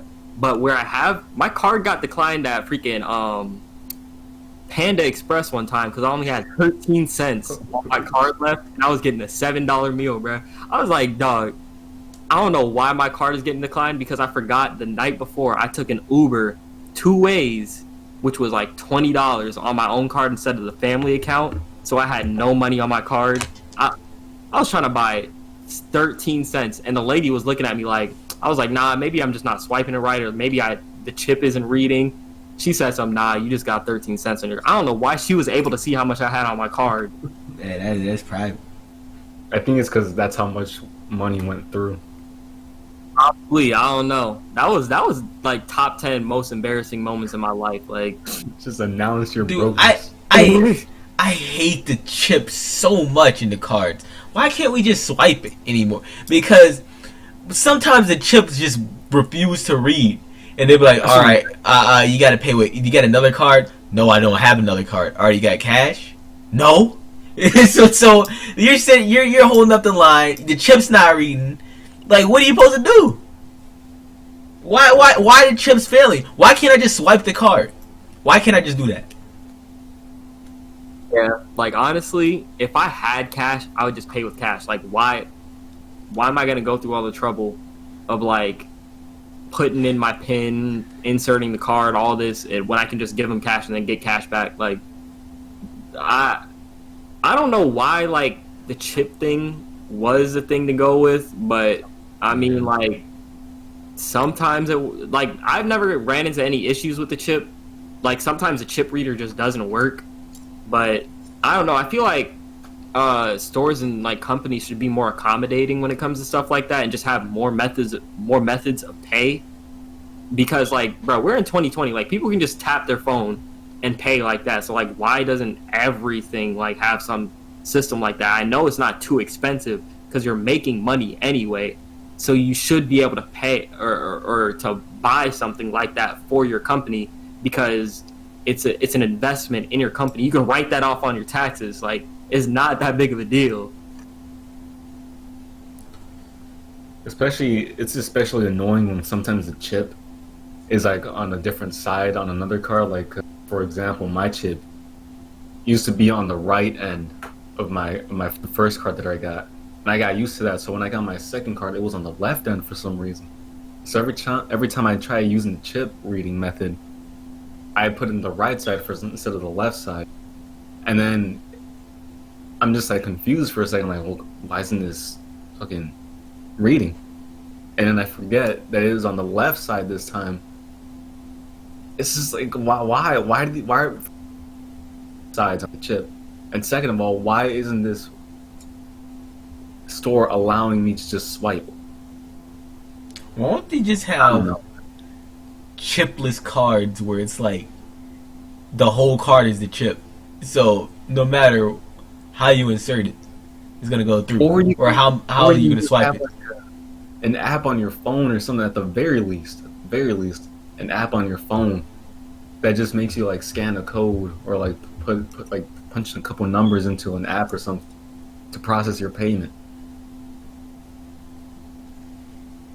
Yeah, like, you would think that we'd be going forward with like a lot of different things, but like, honestly, we've been so stagnant in like growth, especially like when it comes to different companies. Like, you know, when a company's succeeding, it's because they're accommodating and they're like doing things that are innovative.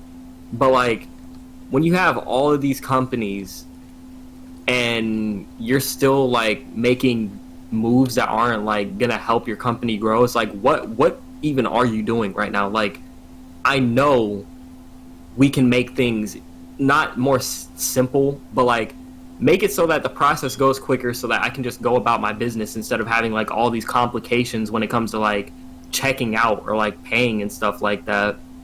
And I just don't understand why it's so hard for like businesses to understand that.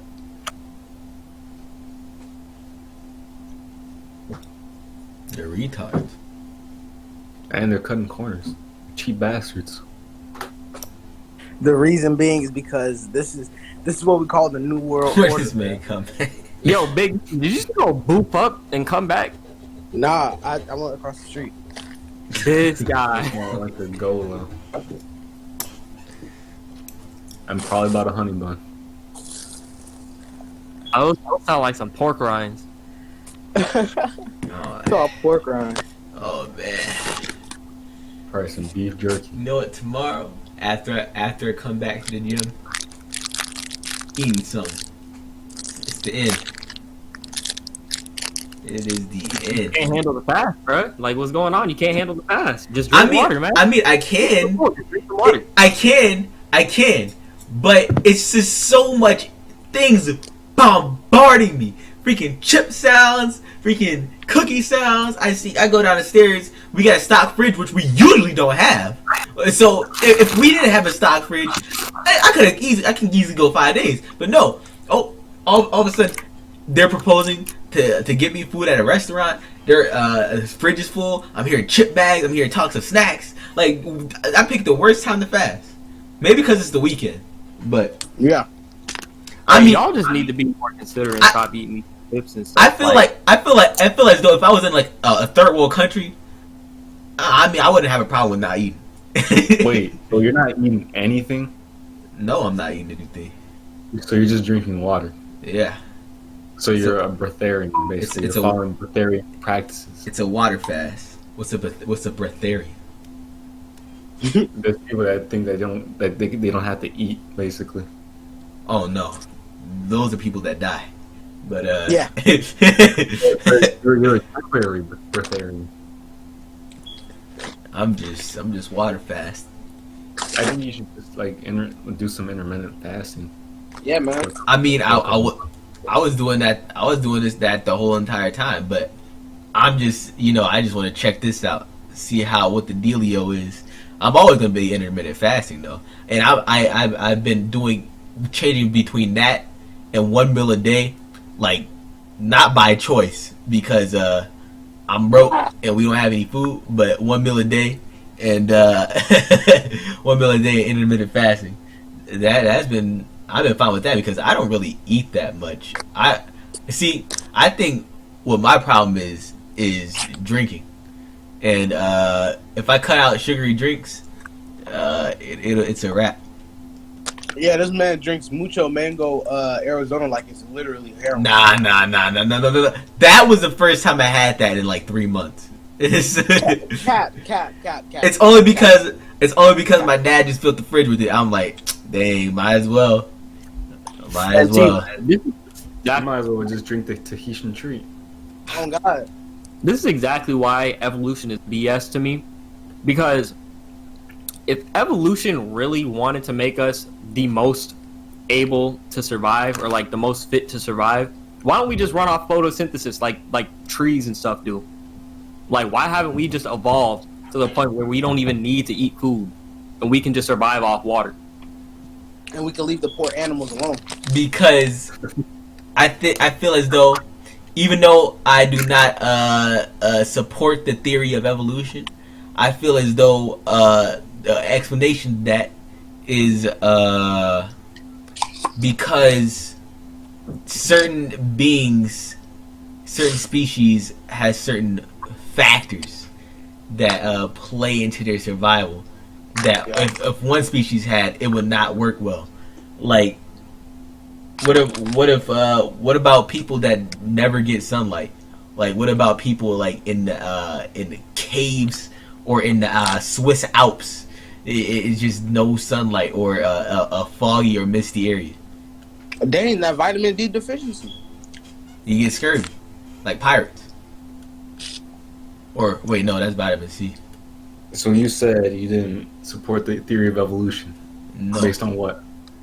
I do not support the theory of evolution because I feel as though there's not enough substantial evidence for macroevolution. I believe in microevolution, don't get me wrong, but macroevolution, like we like came from fish and stuff, I don't believe that. Or we came from apes, I don't think there's enough evidence for that. I used to believe it until I'm like I read it into epigenetics and how they work, and I observe other species. I'm like, I don't know if I believe this anymore. That might be controversial though, but I mean, that's fair enough.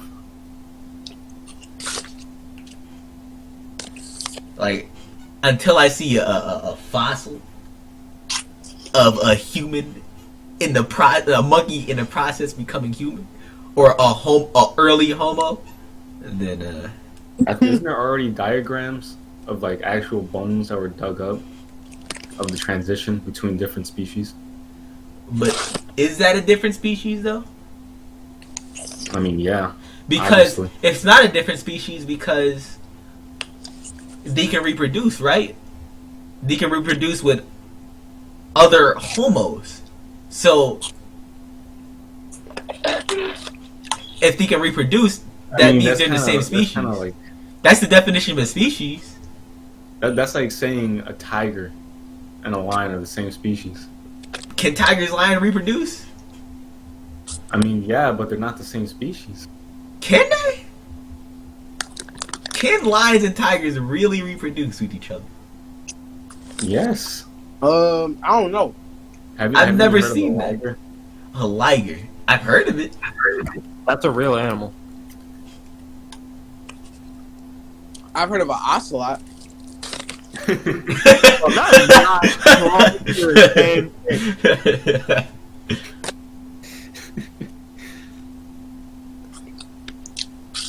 Hey man, I'm sorry. So what is the next subject? Is it They call it a rap because it's Why is Evo so gay? is it the controversial one? I think we should say that for another day because 2 hour. Or Wait, which one is controversial?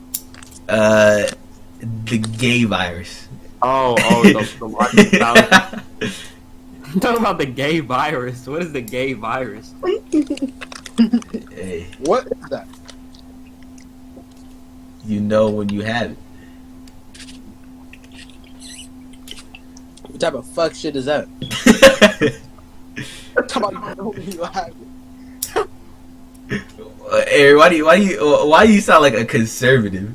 Like that just heard like news like gay virus. What the fuck is that? Do I better not have it. Oh God.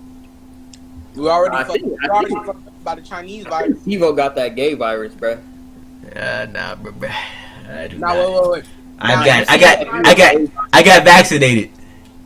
Oh, you got vaccinated, so you were gay at one point. Nah. It prevents the gay virus.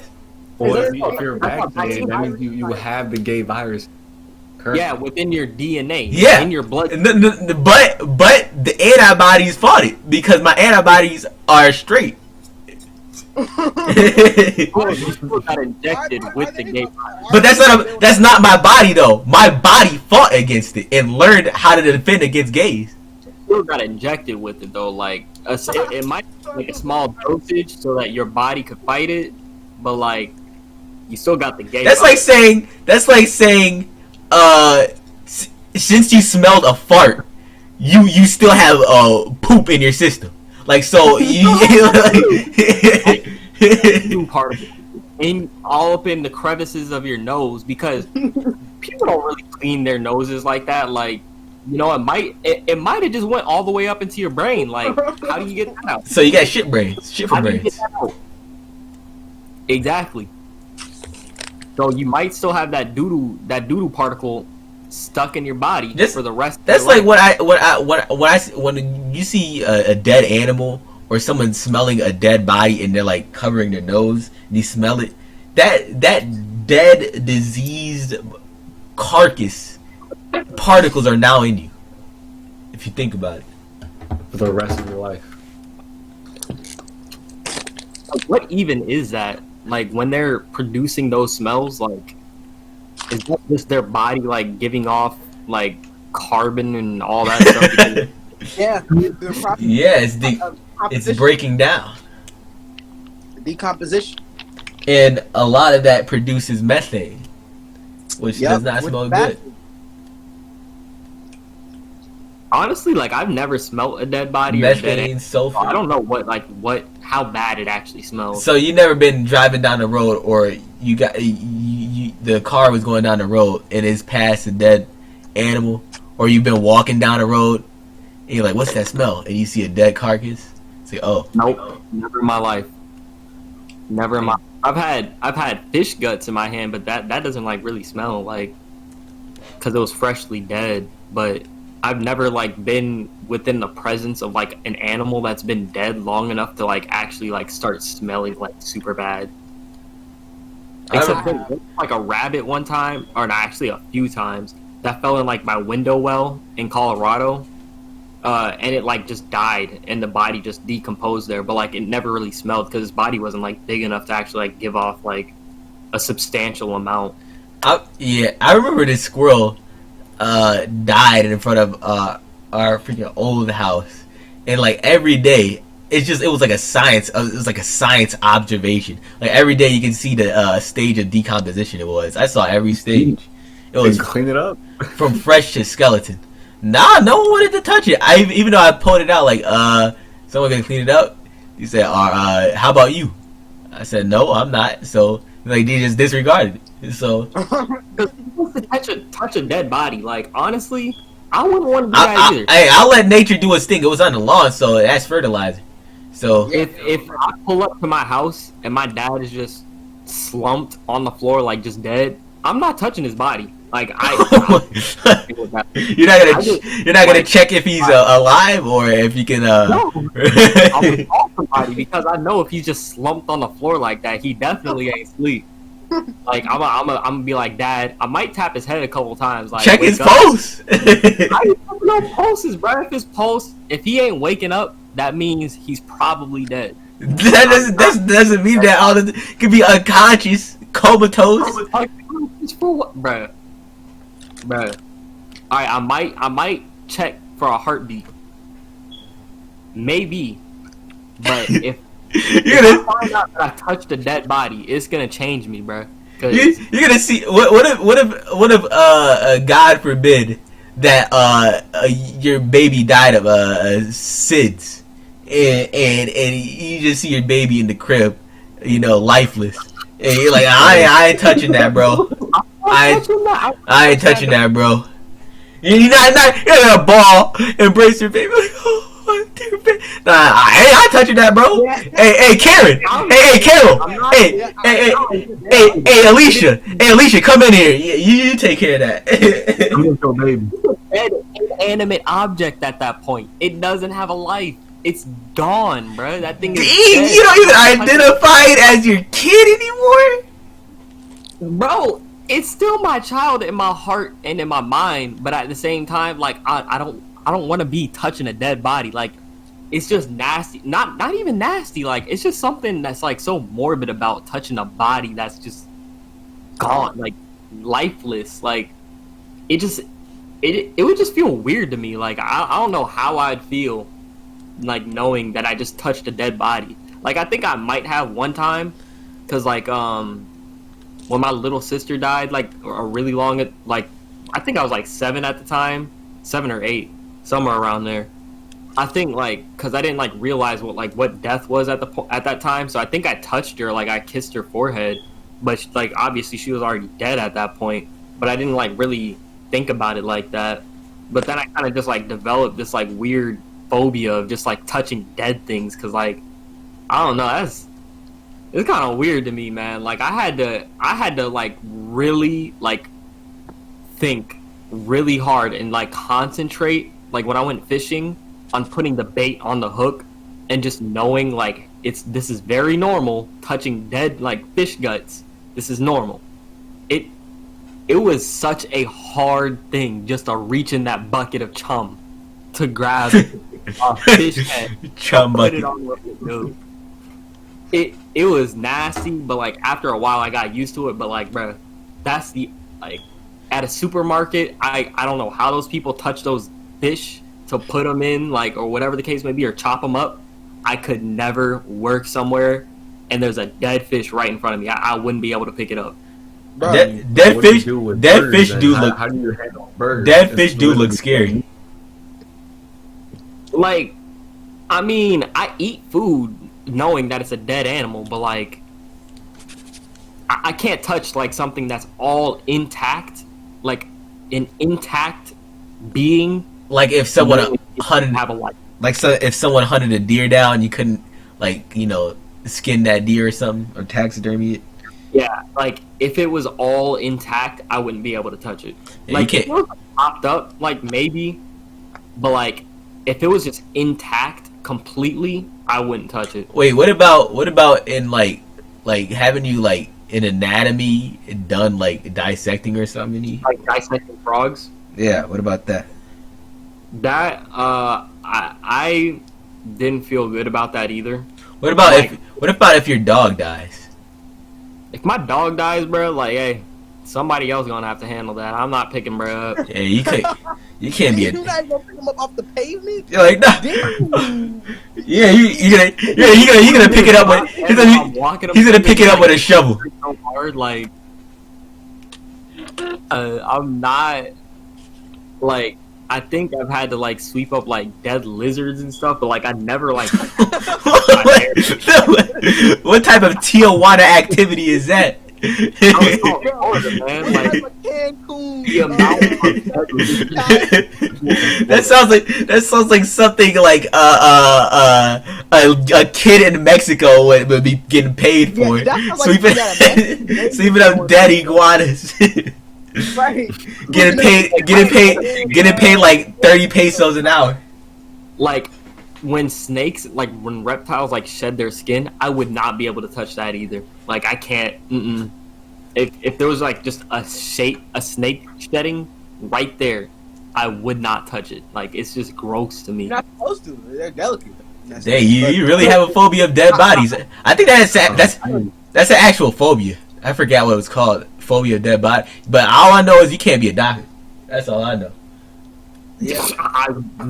I can't. Like, I honestly, I don't like incisions either. Like, seeing something be cut, like, if, like, I would be the worst doctor. That's why I don't like the Saw movies. Like, it's just freaking gore porn. Like, nobody wants to see somebody chop their foot off, bro. Like, nobody wants to see somebody just saw it off. Like, I don't know who's just into watching things get cut and, like, stuff like that, but I can't. The only way people have a phobia of it, people have an interest. The only injuries, yeah, people do have it, like best gore. But I'd rather watch somebody take a bullet to their head and die instantly than somebody just cut their hand and not even die. Like, I couldn't do that. The only injuries I'm a tad bit squeamish of is like ruptured organs and scraped skin. Those are the things that like But everything else I don't really care about. I think the one thing that does me in, like, as far as like a phobia, like I don't know, I have a phobia of like dismemberment, like besides arachnophobia, because I'm really afraid of spiders, bro. I ain't gonna cap. But besides that, I think like just seeing, it doesn't matter what the being is. It could be a lizard. It could be a fucking tiger. It could be anything. Just seeing something get their head chopped. This man want to survive in the French Revolution. I'd rather see decapitation too. Like, I was watching Hereditary, and like there's this part where like somebody's head gets knocked off by a freaking pole, bro. Like, I'd rather see somebody get decapitated by a pole than see somebody get stabbed. I can't with knives and stuff like that. Like, no, I don't do that. I don't do anything that has the potential. Hey, don't walk out. Don't get caught lagging in Britain, Slav. Don't get caught lagging. Don't get caught lacking in Iran. What are you talking about? Eric, why can I imagine you during the French Revolution? I instantly die. What are you talking about? Eric, I can imagine you in the French Revolution wearing a powdered wig, and it's like, oh, you see Robespierre set up the guillotine, like, oh, what is this? Oh, shit! And this head ain't even gonna come off on the first chop either. It's gonna be a dull guillotine. You gonna see me halfway chopping off the first time. So their head's gonna be like hanging. Damn. You gonna see me with the 1680 fit. with the all white hair, cornrows up. with Cartiers, because it is French. But the only phobia I have is well, I'm a little phobic of like I just don't really like them. But I think I have a phobia of rust. That's the only phobia I have. Rust? Yeah, I can't. I'm not touching bones either. I can't like, stop. you know, owl pellets. Like, I could take an owl pellet apart, like, easily. But if the animal that was inside of the owl pellet, like, say it was like a mouse, or like not even a mouse, like just something that doesn't sound like a disgusting animal, like any animal, I would rather touch its dead bones than touch its dead, like, complete body. Just like even lightly touch it, like a disgusting animal. You know, the only time I'm squeamish with stabs is when if you stab someone and they like have belly fat and the fat comes out. That's ugh. It looks nasty. What about when like a vital vein gets like? Oh yeah, I don't like when nerves and veins get cut either. That's you know, when them small people play with their veins and stuff, like, that's nasty. I don't like it. But worst out of all that is stepping on rust, or a clothing article touching. If my clothes touch rust, I have to throw it away. I can't. So you watch. have a phobia of rust. So Yeah. that leads me to believe you have a like submechanophobia or something as well, because you know, let's say like a boat sinks, you're gonna have a phobia of that because there's gonna be rust all over the boat because it's metal, obviously. Yeah, I see boat decks, like old boat decks and like boats with rust, and like oh man, when I see fishing crews fishing on a ship, and I see rust everywhere, and they're sitting on the rust, that gets under my skin. Like how can he touch that? How can he sit on that? I just always hated rust. I don't know why. Well, I think I know why, because it just looks like It looks nasty. like, yeah, it just looks like it came out of somebody's body or something's body, and it just stuck like a place carbon. I think I know exactly. I think that has to be the reason why. Yeah, maybe. Like bodily excrement just plastered upon metal. It just looks like the sign of like nastiness. Say you had a right where you either stab yourself, or no, not even. Say you have to take one scoop of cereal and eat it with a rusty spoon. Oh,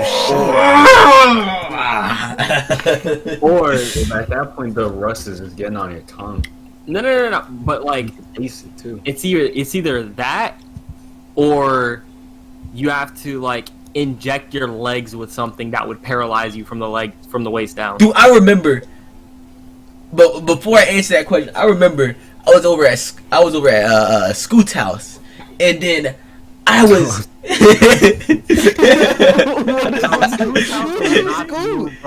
did not like that place. Dude. Scoot's house was not the move. Dude, man, the kitchen. But I remember, he made me some cereal. I saw the spoon.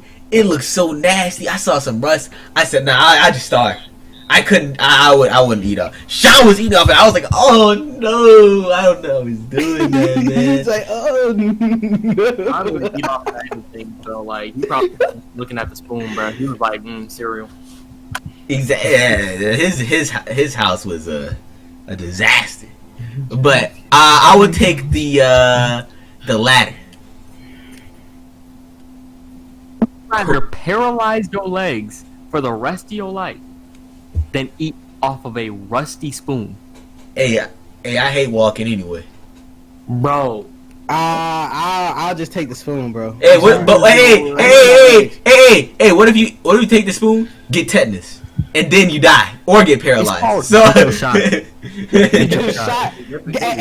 Hey, get that 1 foot long needle through your stomach, basically. foot long. Hey, just let it be that. Oh, Eric, what type of physicians are you going to where they're injecting foot-long needles into your ass? Dude. Hey, man. easy institution of medicine. Easy institution. Of medicine. Nothing easy about that. Nah, there's nothing easy. That's hard shit. Yeah, everyone goes to medical school, and you're the board of director. Like, all right, guys, this shit ain't easy. All right, the name's a lie. yeah. Like, listen. Even though this is easy, the University of Easy Hospital for Medicine. Look now. This line of work is not easy. So, hey, man, you lied to us. Hey, man. He's gonna be controlling a platoon of doctors while having no. So. Hey, I don't even have my medical degree. Shit. I don't even have I don't even know if I should be if I'm qualified to do this. All I know is I should be a director of an institution of this nature. But I'm running this bitch. So do what I say. Instead of running to the disease and be like, yo, can you read this for me? I don't even know how to pronounce this. Oh, you don't know what that is either? Damn. It's nucleoiditis. I don't know what to do. You need to get your non-reading, not even knowing what this disease is ass out of here. Yeah. Sure, don't you not? Don't even talk. Don't talk. What other thing that makes me squeak? When doctors stick needles in your spine and extract the spinal fluid. Oh man, when getting the cerebral spinal fluid extractions. Oh man, I was like, I can't imagine going through that. And you're conscious doing it. Wait, hey, don't they do that to test for meningitis and shit like that? Yeah. Hell no. Imagine a needle going in your my back. My back, bitch. Why is there fluid in there anyway? Fluid in there. I thought it was just bones and fucking ligaments in that bitch. The thing that makes me the most squeamish is like, it's like innards and stuff, like seeing like your innards hanging out, or like your intestines. Shit. Like any Shit, kind that's of another gash, one. honestly. Like I can't look at like gashes and stuff like that. Like Oh, when you see a samurai do seppuku and their innards coming out. Oh, yeah. Man, I can't imagine going through that. Freaked out. Like, why would they do that to themselves, man? Dude, How do you stab and go across while the knife is in? Oh man, that's going through your intestines. Because they're disciplined. They're disciplined, man. or like movies when somebody like slices somebody's neck. I don't do that. Oh yeah, that slice. I'm thinking about. Oh, I hit its Adam's apple. Anything when I think of a physical injury to the Adam's apple, that makes me kind of squeamish too. Oh, imagine getting. Even just poking it feels weird. Yeah, like imagine punching it or like stabbing or slicing. Ugh, I can't. Yeah. Like Imagine putting a bullet in it. Like, you know, like this. like, Dude, it's like a terrible sight. when there's like two people fighting each other, and then like one dude takes his freaking fingers and just like jams them in their like eye sockets, like trying to like freaking let their eyes, like take their eyes out. Like that makes me feel some type of way. Cause Yeah, dude. just like, imagine fingers jamming into your eyes and like scooping them out, bro. Oh, fuck. Just imagine if your juggler got like someone like put a knife to it and like sliced it, and you just felt all that. You saw and felt all that blood coming out. Imagine slicing your wrist and like the freaking arteries in there are like those big veins. Imagine just like ripping them from your wrist. Yeah, and it comes out. Imagine doing that to. Imagine like slicing open your arm and pulling out nerves, like, and it comes out like a tree branch. It looks like a tree branch. Oh man. It's gonna be like when you got one of those strings coming out, like your pants or something. You keep pulling. Yeah, like we're done. Yeah. We're getting out. We're next topic. God damn it. Next fucking topic. Shit. Talking about scooping out veins from your fucking wrist all the way across your fucking arm. Actually, you know, I think that's a good way to end it. I think we should call it time here. Yeah. Yeah, it's been long, is it? They're like 3 hours. 2.5. 3? No, we started at like 11 or 11. We my started time, at like- 12. Yeah, so. Well, our time 12, so yeah. Whoa, no, we didn't start at 12. Cause I remember I came back at 10 and it was 12 there. Yeah, so we started at like 1. Oh, okay. So it was like 2 hours. Well, outro. We didn't do an outro last time, but I'm just off the dome. Big EzZy, you gay as hell. You're a He bitch. does have the you got the gay That's vibe. the outro. Michael Jackson, Luchador. Well, guys, I hope you enjoyed the fucking Gay podcast. virus. COVID doesn't exist. Hey, Hydroxychloride. listen, hey, everybody be safe, man. Try and stay away from the Chinese virus. We call it the Chinese virus Because it's from China. Because it's from China. You are China twins. We call it the Chinese virus because it's from China. Dude, that's the logic. Like, dude, why is it offensive? It's logic. If people call it the Ebola virus, the African virus, I wouldn't be offended. It's from Africa. Like, it's a Chinese virus. You can't argue with that logic. You can't, because it's facts. Shout outs to APF Literature Club. Rip. Hey, shout out to Coach Teaser, shout out to Coach Paget, Shout out to Mike Pence. yeah, you know what, fuck Paget. Shout out to Cynthia Benson. Shout out to Miss Dyer Bradford. Hey, shout out to Miss Murtaugh. All right, and no, fuck Miss Diabright. She was a bitch. All right, dude, she's a bitch, bro. Shout out to who? Shout out to Mr. Deal. Shout out to Mr. Rich. Oh god, yeah. Shout out to Mr. Gershman. Shout out to that nigga, bro. Hey, he's the greatest social studies teacher of all time, bro. Hands down. Shout out to Mr. Shell. No. I knew he was gonna say so. And I'm shouting out that racist bastard. Hey, shout out to Mr. Jones, the most humble of teachers in all of like educational like history. Shout out to Mr. Richardson. Dude's still working and acting like he's a kid, but that man acting like he's a kid, but when he's a grown ass man, I have sympathy for him. He's trying to smash on fucking 17-year-olds. He's like 26. Teenage grind. Except it's not even the grind no more. Shout out to Cultus. Shout out to Coach Fine. I hope he didn't. Shout out to Cultus. Hope he didn't die of an aneurysm yet. I hope he didn't. He didn't brain get flamed aneurysm. by somebody calling him his own word. Meatball. You know? I hope he's still. Did, but it doesn't matter. He only. Shout out to Miss Krebs. I hope she has hair now. Hope she got that new growth. That bitch ain't got no type of hair. Got a weave and stuff. Can we take a moment of silence for Jorge Floyd? Oh yeah. Moment of silence for We Play Valorant, and also moment of silence for my PC. It finally decided to just It checked out. It checked out on you. It checked out. Struggling to die. Its soul went to heaven. It went to Allah with 72 versions. Yeah, they go to PC hell. I think that PC is going to PC hell. Did not serve Valhalla. That PC is not worthy of heaven. Dang, that PC went to Hades. It is not worthy of, what is it, like 72 versions or something like that. I haven't read the Quran. What the PC equivalent of 72 versions? That's what I'm saying. What is a PC version?